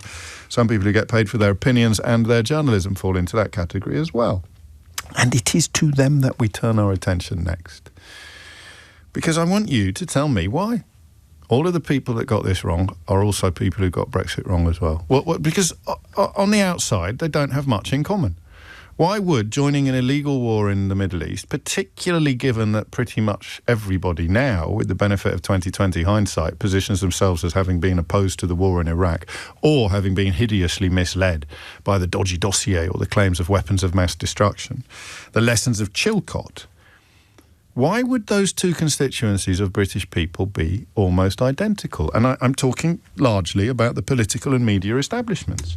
I'm continuing to ask you the question of what we think we should do, the UK, the West, should do with reference to the Strait of Hormuz. How should Keir Starmer respond to Donald Trump's petulant demands for help in a war that he was adamant a week ago was already over and they didn't need any help anyway? But I have an intriguing question about the cheerleaders for both. The cheerleaders, if you like, the sort of the edgelords of wrongness, the four donkeys of the crapocalypse, whichever you prefer. Why would somebody hideously wrong about Donald Trump's attack upon Iran and the role that Britain should have played in it almost unanimously have been in favour of Brexit? It's a genuine question, because I'm a bit of an expert. I sound like Daddy Pig. I'm a bit of an expert. I'm a bit of an expert on Brexit and the people who got it all so hideously wrong. I sometimes dredge things up from the back of my memory banks that nobody really should remember. And plenty of people wish that nobody remembered, like the comments David Davis made about they need us more than we need them, or turning up in Berlin the morning after the vote to negotiate a completely illegal deal with German car manufacturers. The ignorance was off the charts. We mentioned Dominic Raab earlier today. We haven't mentioned him for years. But he, of course, became Secretary of State for Brexit and then discovered that there's a lot of trade between Dover and Calais. Nigel Farage, of course, pledged to leave the country in the event of Brexit being a failure, and he does spend an awful lot of time out of the country, most recently in America, hoping for a meeting with Donald Trump that never materialised. But he is an MP, so I don't think anyone can claim that he has become an immigrant, like his partner, and indeed his ex-wife. And I think one of his sons is an immigrant as well, I think, to Hong Kong, if I read that correctly. But never mind, they're not immigrants, remember. They're expats, just like all the people in Dubai avoiding tax. Oh, and Richard Tice was in the newspaper this weekend for avoiding corporation tax. More on that story possibly later this hour, or indeed tomorrow when Henry Riley is back with Riley's Reform Roundup. So, why? I'm normally pretty good. So support for Donald Trump hinges on three things. Support for a certain type of politics hinges on racism, misogyny, and or climate change denial. You can see it. It's oddly why people are trying to use this war, where they support a racist, to argue for more drilling and more fossil fuels, because that is, hand in hand, that is the reason for climate change denial, so that people can continue making money out of damaging all of us. But why would the crossover be so close to complete between people who supported Brexit and people who have spent the last fortnight eating their own words with regard to Donald Trump and Benjamin Netanyahu's attack on Iran? It's a genuine question. I don't think it's got an easy answer. If it's got an easy answer, then we'll be done and dusted by 12:30, and we can move on to something else. But I want you to call me and tell me why those two groups of people are more or less interchangeable. What is it about two completely different propositions, prospects, policies, 0345 600973, that sees almost exactly the same people queuing up to support both of them? Genuine question. Why would the people who were hideously wrong about Brexit have all popped up over the course of the last 2 weeks to be hideously wrong about Iran? So that is, if you like, the side order for the next hour of the programme. The central meal, the main course remains: what should Keir Starmer do in response to Donald Trump's increasingly petulant demands for help in undoing the mess that he is currently making in the Middle East? So we're looking at the Strait of Hormuz. We're looking at NATO. We're looking at Donald Trump's demands that NATO allies come to his assistance, and we are remembering that in the last few weeks alone, he's not only threatened to invade a NATO ally, he's also insulted the war dead of all his NATO allies, most obviously us, because we are a British radio station and we lost 457 people in Afghanistan as a direct result of our abiding by our NATO responsibilities, but also every other ally as well. So 2 questions for you. What should Keir Starmer do meaningfully, substantively and plausibly in response to Donald Trump's demand that NATO allies come to his rescue and assistance in a war that he should never have started? And while it is obvious to most of us that he should never have started that war, why are almost all the people who are insistent that A, it was a good war to do, and B, Keir Starmer was a disgrace for not getting involved from the start, why are almost all of those people pretty much guaranteed to have supported Brexit as well. I'm fascinated by the juxtaposition of idiocy or the coincidence of wrongness. Is it simple gullibility or is it something more sinister? If you want to answer either or both of those questions, then the number you need is 0345 6060 973. It's coming up to 11:14. You are listening to James O'Brien on LBC. The sort of quick update of the situation, if you're just joining us, is pretty straightforward. Keir Starmer stands resolute in his original decision to stay out of this war. He has described the necessity of a credible, viable plan when it comes to getting the Strait of Hormuz open once again, and he has joined a long and growing list of countries that are not dancing to Donald Trump's tune, or indeed rushing to Donald Trump's assistance when he demands that they somehow redirect resources to the Middle East and help to undo the almighty mess that he has created by waging a war that a week ago he claimed he had won and didn't need any help with anyway. So there's two quite different but obviously very closely linked questions for you this hour. The first is, what should Keir Starmer do? Is he getting it right? And the second is, why are all these people who have got everything wrong with regard to this war also people who got everything wrong with regard to Brexit? It can't just be stupidity or gullibility or corruption. There needs to be something psychological or political or personal that explains this incredible double whammy of dumbness. James O'Brien on LBC. 12:16 is the time. A couple of gremlins in the system today, but my colleagues doing sterling work to ensure that your access to my dulcet tones continues as unpolluted as possible. And it is to these two questions that I turn your attention next. One, we will continue to ask, I suspect, all week, which is Keir Starmer getting it right? 0345 6060 973. And the other one, very, very personal inquiry, but why is it as if Brexit never happened?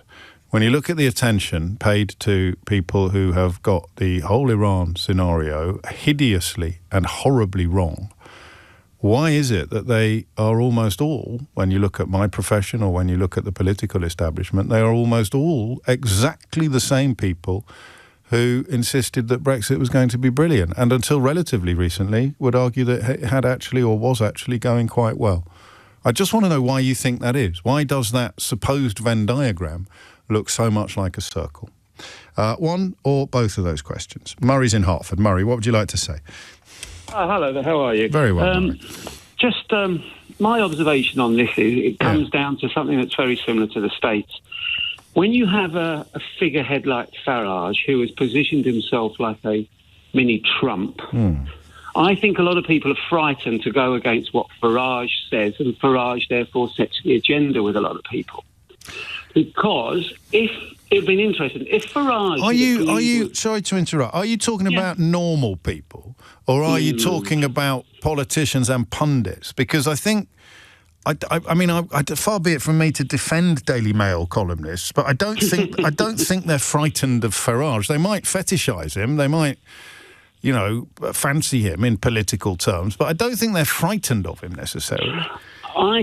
I feel as though there's a strong influence on the owners of these newspapers and the owners of the media.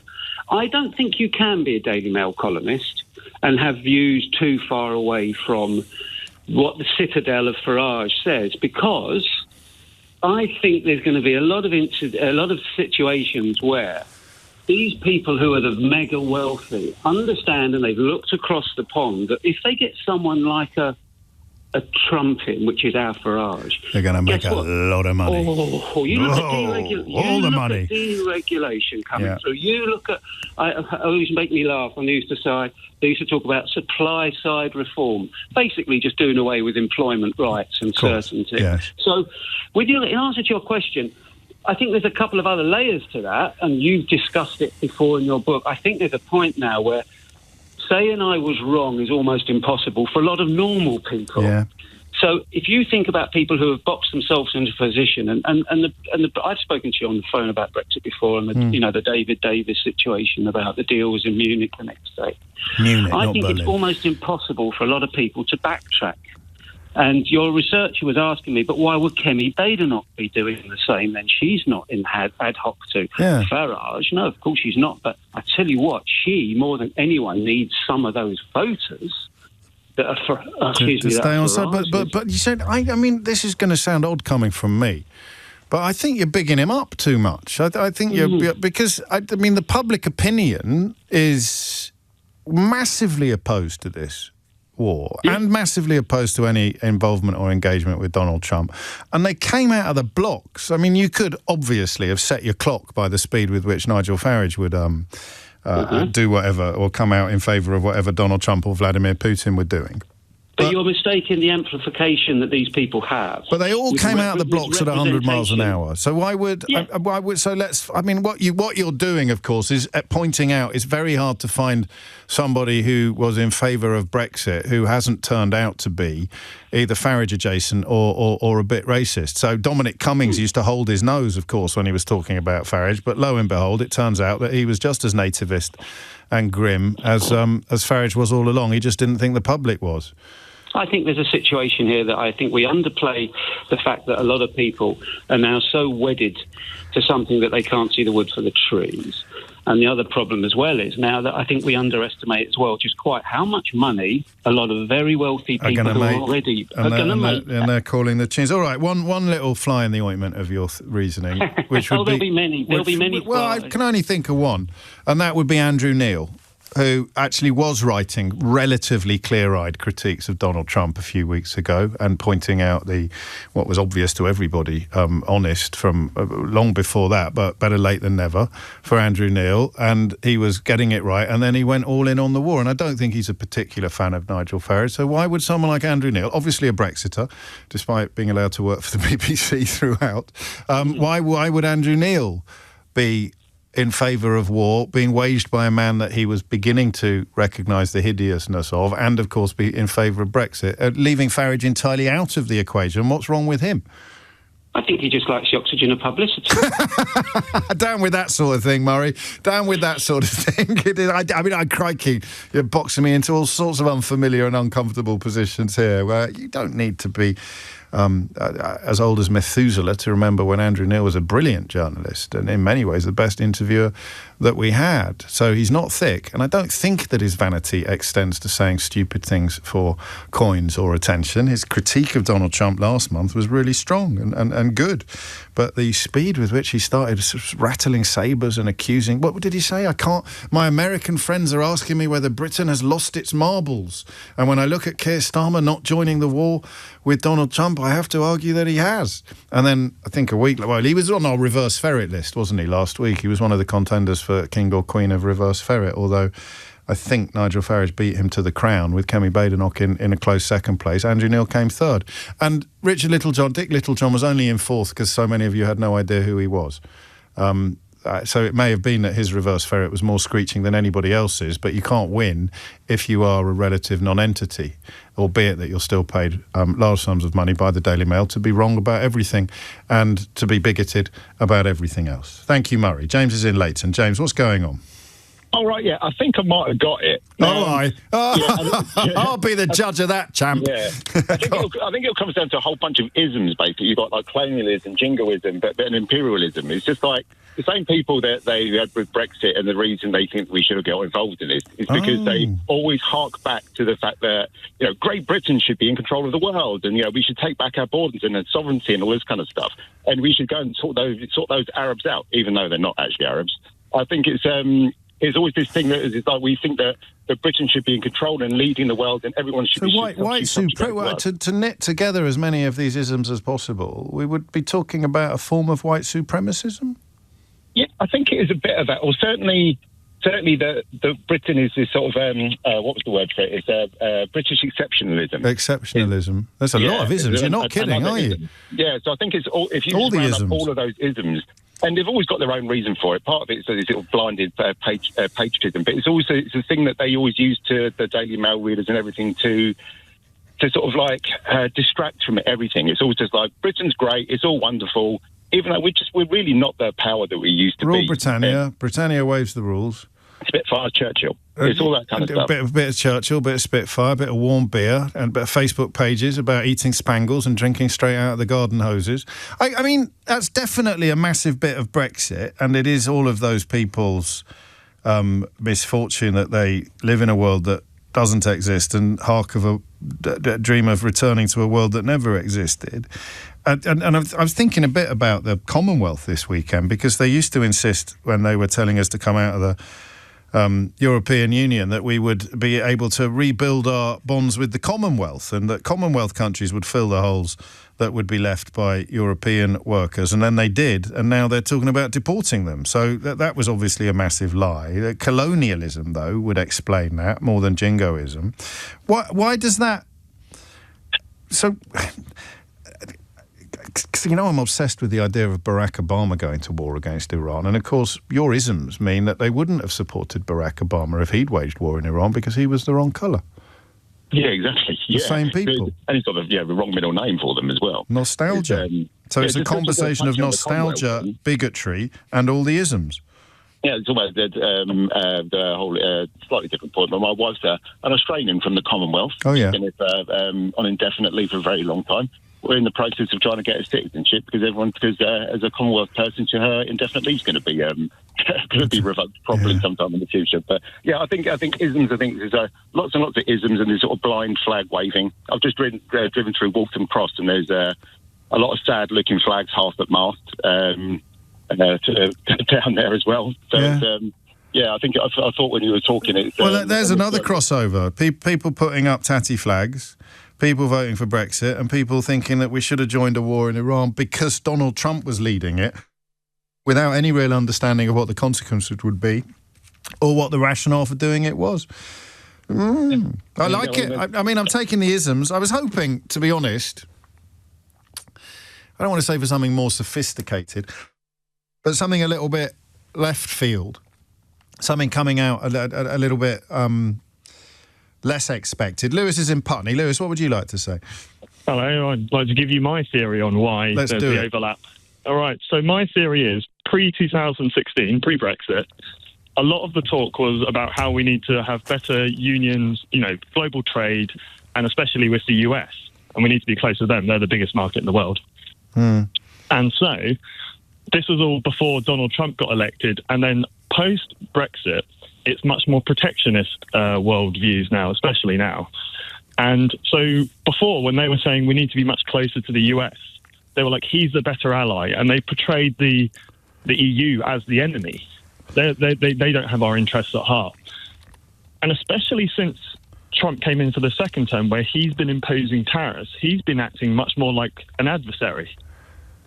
Yeah. And so really, our allies are actually much closer and are the EU. And therefore, to say, if we didn't back the US now, you would have to admit that actually our allies all along were the EU. This is what we're talking about. This is a little bit more layered and nuanced than the isms. I like the isms. I'm not dismissing the isms. I am not, for the record, ismist. Big fan of isms. I love isms. Some of my best friends are isms. But in terms of trying to get inside the psychology of people who are not stupid and who may not deserve to be described as jingoists or imperialists or colonialists or even white supremacists, but are probably a little bit exceptionalist, you can't cling to this notion of the Anglosphere. That's the missing piece of the jigsaw.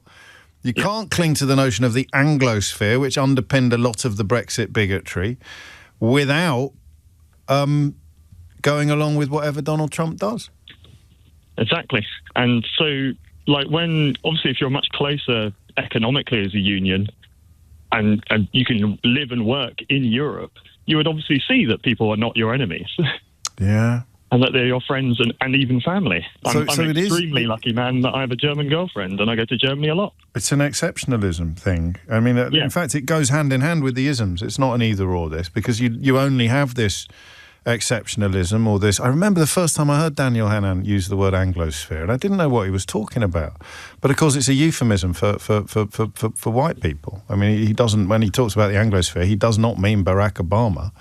He means Donald Trump. And when he talks about Australia being part of some homogenous human bloc, he's talking about English-speaking white people and not Polish people or indeed members of former colonies, not sort of Pakistani people or other members of the Commonwealth. And that's why they go hand in hand. Why can't they just be quiet? Why? I mean, if I was Dick Littlejohn or I mean, he was writing about lollipop ladies last week. He didn't have to go in and say, I'm more ashamed to be British now than I ever have. So why did they have to go in on Keir Starmer? Why couldn't they just stay out of it? Because then they would have to admit that they've made us weaker. That's why we have to. They could have just stayed out of it. They didn't have to say anything. They could have just talked about. I mean, what was his other column about last week? A 25-year-old episode of The Bill and why that has so many lessons for modern Britain. Could he not just have done that? He could have written about Dad's Army, or actually probably It Ain't Half Hot Mum would be more up his street. But why couldn't these people have just stayed quiet? Why did they have to gallop into the wrongness when it came to the war in Iran? I would guess because a lot of the political right get funding from the US as well. Just have to show their support for something. That might be true of some people. It's not true of the ones I'm thinking about. It's not. I mean, Farage is stapled to Donald Trump and is absolutely detached from observable reality and the truth. That's why Andrew Neil's quite an interesting character. Daniel Hannan, the world's wrongest man, living up to his reputation. But I think I'd have kept quiet. Maybe that's part of the problem. If you've been hideously wrong about Brexit, then the temptation to say nothing else ever in the public sphere would involve, this is why Lewis's point's really clever, it would involve a subconscious or an implicit admission that you're an idiot. So if any of these clowns were to say, well, I don't have an opinion on this, I'm a little bit wary of getting involved because I made such a prat of myself over Brexit. But they are not prepared to admit that, even though they know it now inside, deep in their bones, they know. They can't say that out loud. So instead they sort of say Brexit derangement syndrome. Or they say, well, no one wants to talk about it anymore. Why are people still talking? Because the alternative is to look yourself in the mirror and describe what you see. A prat who got it all horribly wrong. So then something else comes along which demands strong and pungent opinions. And if you didn't offer up a strong and pungent opinion, you would be subconsciously admitting that you're a prat who got everything horribly wrong last time. So here's my strong and pungent opinion about something else I don't understand, because to step back from providing a strong and pungent opinion would involve admitting the last thing that I didn't understand. Are you still with me at the back? Here's Amelia Cox with your headlines. James O'Brien on LBC. It's 12:35 before the end of the programme. In fact, in the final segment of the programme, we will be catching up with an LBC exclusive regarding Lord Mandelson and his potential involvement in a £250 million Ministry of Defence deal with the controversial AI firm Palantir, with Sir Ed Davey telling us that, and I quote, it reeks. So more on that to follow. Other stories that were in contention for today's conversation but have been slightly overshadowed by unfolding events in the Gulf include that story about rental properties and landlords quitting the field before the Renters' Rights Bill comes in. We may return to that tomorrow because it's going to be directly affecting a lot of people. And, of course, an awful lot of people who are set to be directly affected by it won't yet be aware of its importance. The King's state visit to the United States next month continues to make headlines, with the UK's ambassador to Washington between 2012 and 2016 suggesting that the mooted trip is problematic and that a postponement might be the most, pardon the pun, diplomatic way forward, because that way you don't necessarily offend Trump, but you also keep the King and Queen out of the, I suppose it's potentially a firing line. I am indulging a very, very personal enthusiasm this hour about why everybody who has got this right, everyone who attacked Keir Starmer, who has been proved, I think, very, very right by events regarding this war in Iran, was also a Brexiter. And I just don't fully understand why, although the picture is becoming clearer. And alongside that question inevitably runs the central one, which no doubt will be playing a part in all of our programmes all week, which is about whether or not the Prime Minister is getting it right. So the words that you take away from today's programme are credible, viable plan. In the absence of a credible, viable plan, how could you possibly consider or contemplate going to war in the Middle East, particularly given the lessons of Chilcot? But if you're talking about getting the Strait of Hormuz reopened, then with a credible, viable plan, it is something that he could see himself getting involved with. So Why are all the people wrong about this, the same people that were wrong about Brexit? And is Keir Starmer getting things as right as I, your humble presenter, believe? Lee's in Watford. Lee, what would you like to say? Yeah, hey James. Well done for backing up Lewis and Natasha. Yeah, you're doing a great job. Thank you. Yeah, just quickly, your second question. You're bouncing around the isms. The Brexity one. I know you're better than that. It's racism. Right? All of it? Yeah. It's platforming racism to appeal to those voters. Attacking Iran. Well, I mean, I can see why that fits Brexit, but why would attacking Iran be an appeal? Because it hasn't worked. The opposition to it is off the scale. I mean, that could just be an epic miscalculation. Muslims, James. Say again? They're Muslims. They're Muslims. Yeah, but the opposition to it is off the scale. It doesn't enjoy public support, whereas Brexit, of course, infamously did. Yeah. They don't care about the 60%. They're all caring about the 25 to 30%. So they're arguing over essentially the reform vote and what's left of the Tories. Yeah. Who are demonstrably more likely to be in favour of this war. It's a war against Muslims, therefore how can we possibly be against it?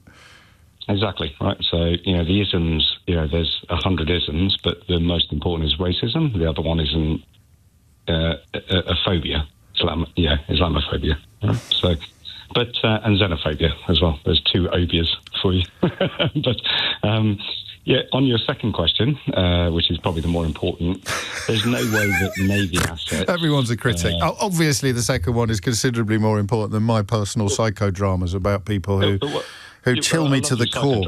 Yeah, a bit of psychodrama goes a long way. Absolutely right, and I love your book, and just reread your own book. Right? Yeah, there's some excellent advice. Everyone should reread my own book. Go on the second question.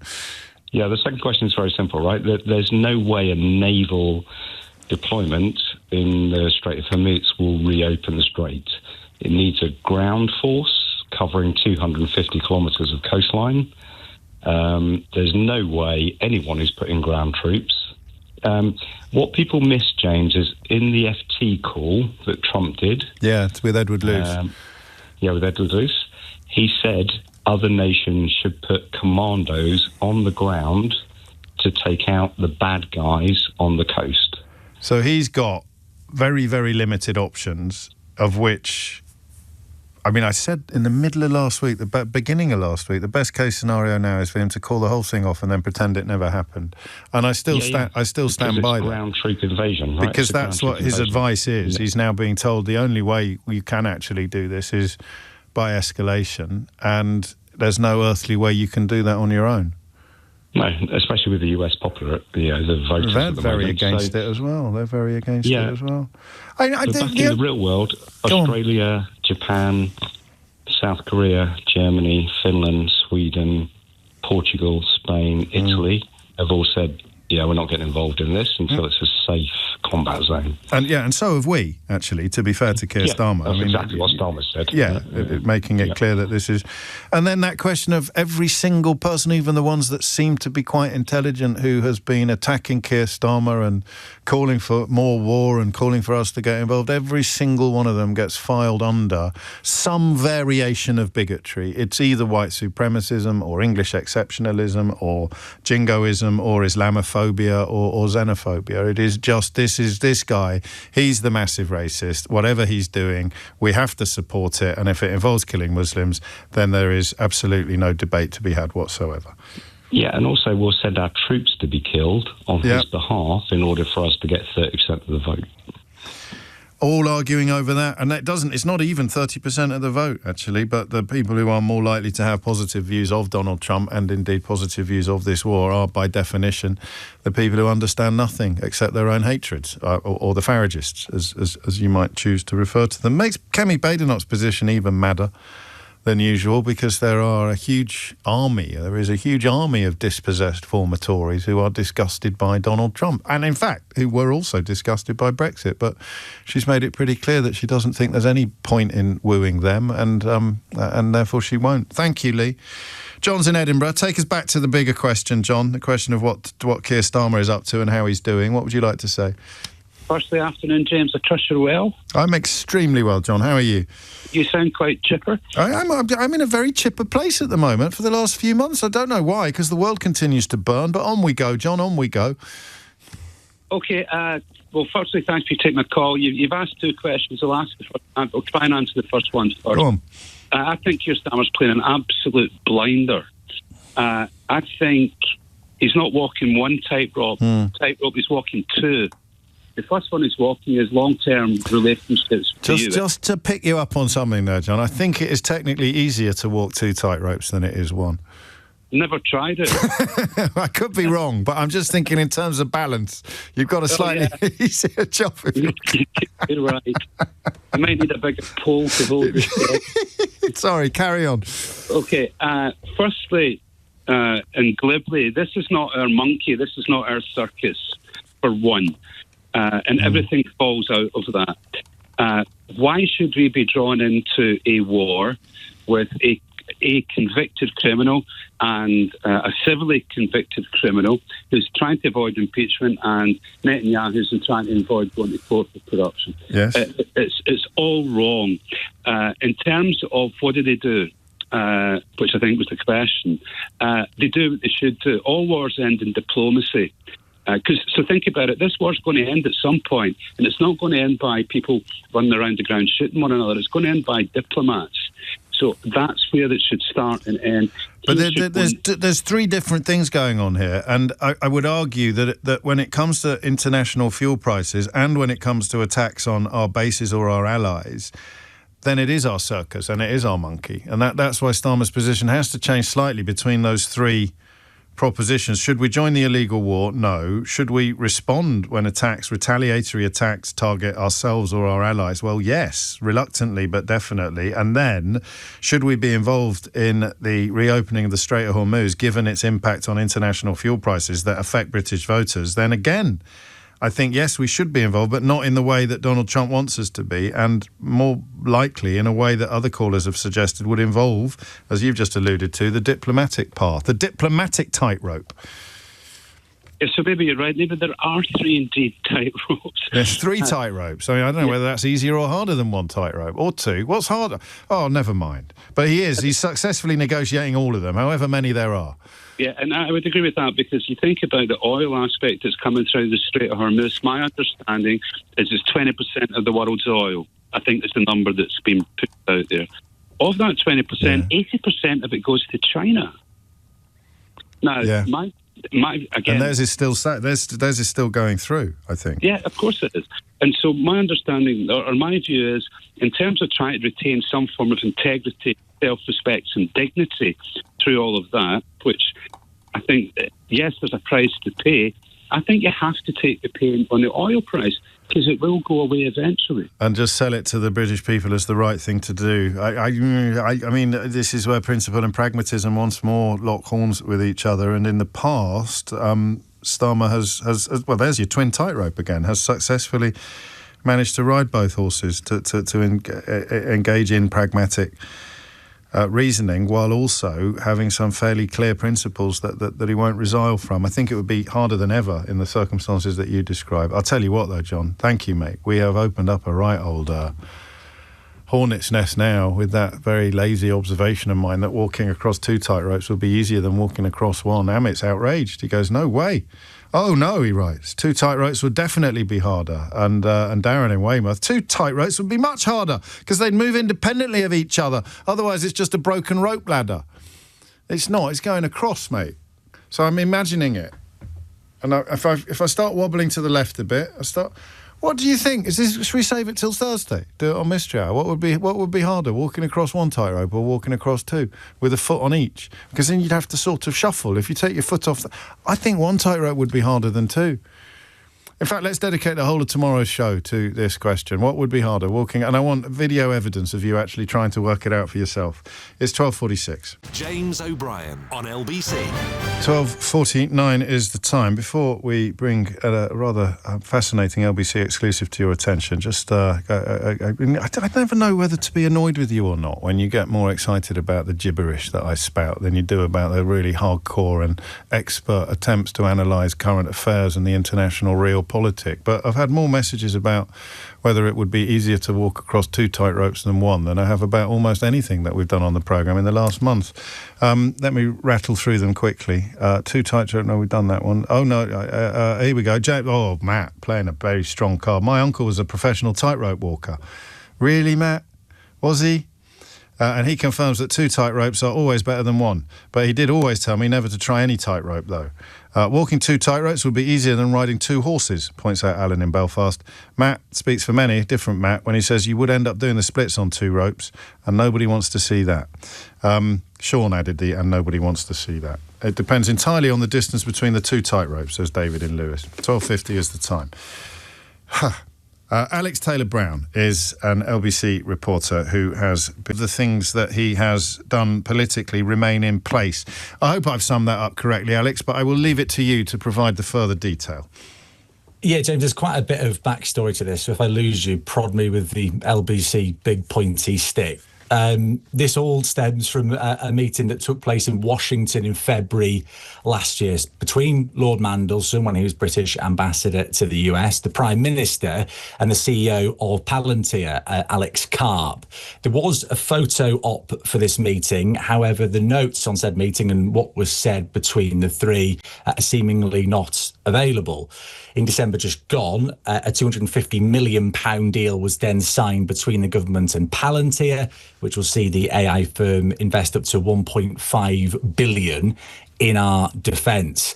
Now, Palantir happens to be a client of lobbying firm Global Counsel, who Peter Mandelson had a 24% stake in up until last month. So questions have been raised from the latest documents of the Mandelson files, which revealed that on vetting his involvement with Global Counsel, that's Lord Mandelson, Palantir was not mentioned as one of their clients. Some of the other clients include TikTok, the Premier League, JP Morgan, but there was no mention of Palantir. So the Lib Dems have had their spring conference in York this weekend, and I managed to speak to Sir Ed Davey about this subject. He's calling for an investigation into all government contracts where Lord Mandelson may have had some involvement. This is what he told me. What we've seen in recent weeks and months should really worry people, and we need to make sure that there wasn't any corruption. Is there anything you can do from a parliamentary perspective to kind of force the government to either release those notes on that meeting or to at least sort of talk about it in Parliament? Yeah, we're going to press the government, just as we have been doing. It was a humble address from the Liberal Democrats who have forced the government to publish, in due course we hope, all the files related to Andrew Mountbatten Windsor, and we saw that with respect to Peter Mandelson. And I hope the government's not going to require us to come to the House of Commons and force their hand again. They should publish all these notes and all these minutes. Obviously, Palantir was one of the clients of Global Counsel, of which Lord Mandelson owned a 24% stake in. Does it kind of smack of conflicts of interest to you? This reeks. Palantir's got loads of contracts in our health service, in defence, and probably in other parts of the government too. And many of us have worried for some time about how this American technology company with links to Donald Trump has got such a vested interest across our government. I think we need to ask a lot of questions. The government's got to be far more open than it's been.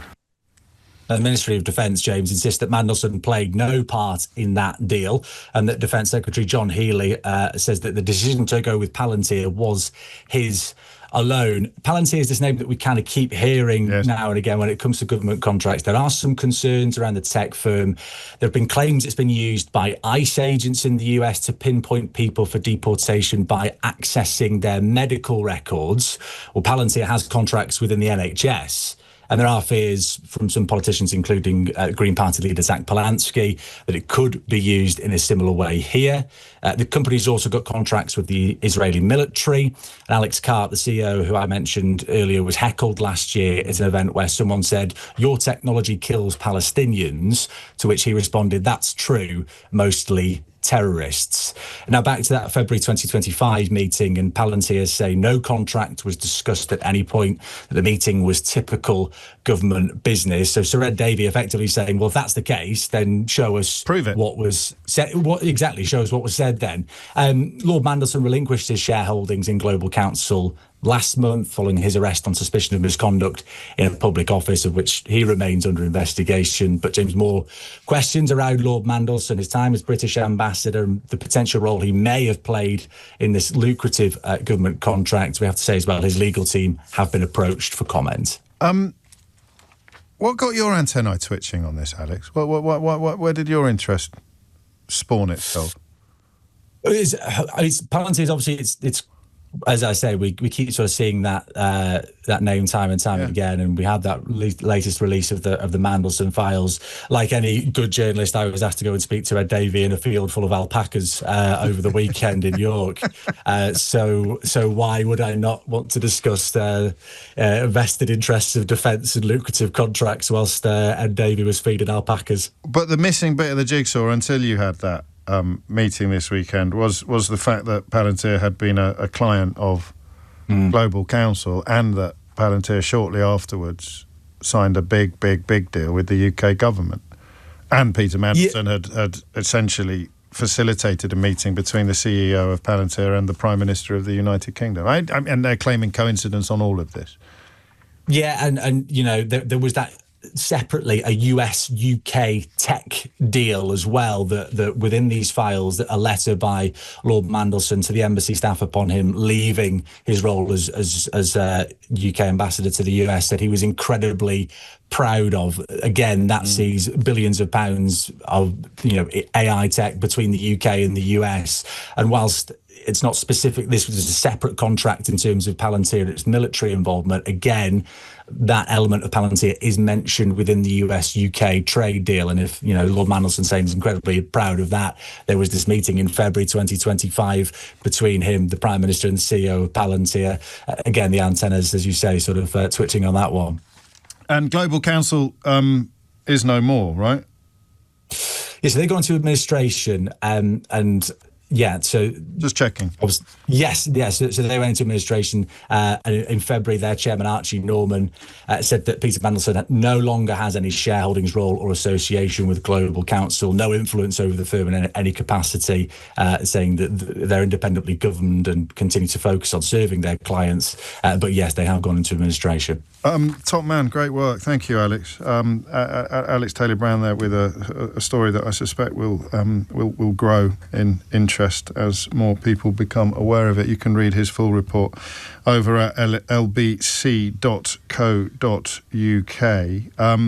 You have been listening to James O'Brien on LBC, where if you missed any of today's show, I need a letter off your mum by the end of break. No, I'm only joking. If you missed any of today's show, you can listen back on our free global player or the LBC app, where you can also stay up to date with all the latest news, videos and opinions.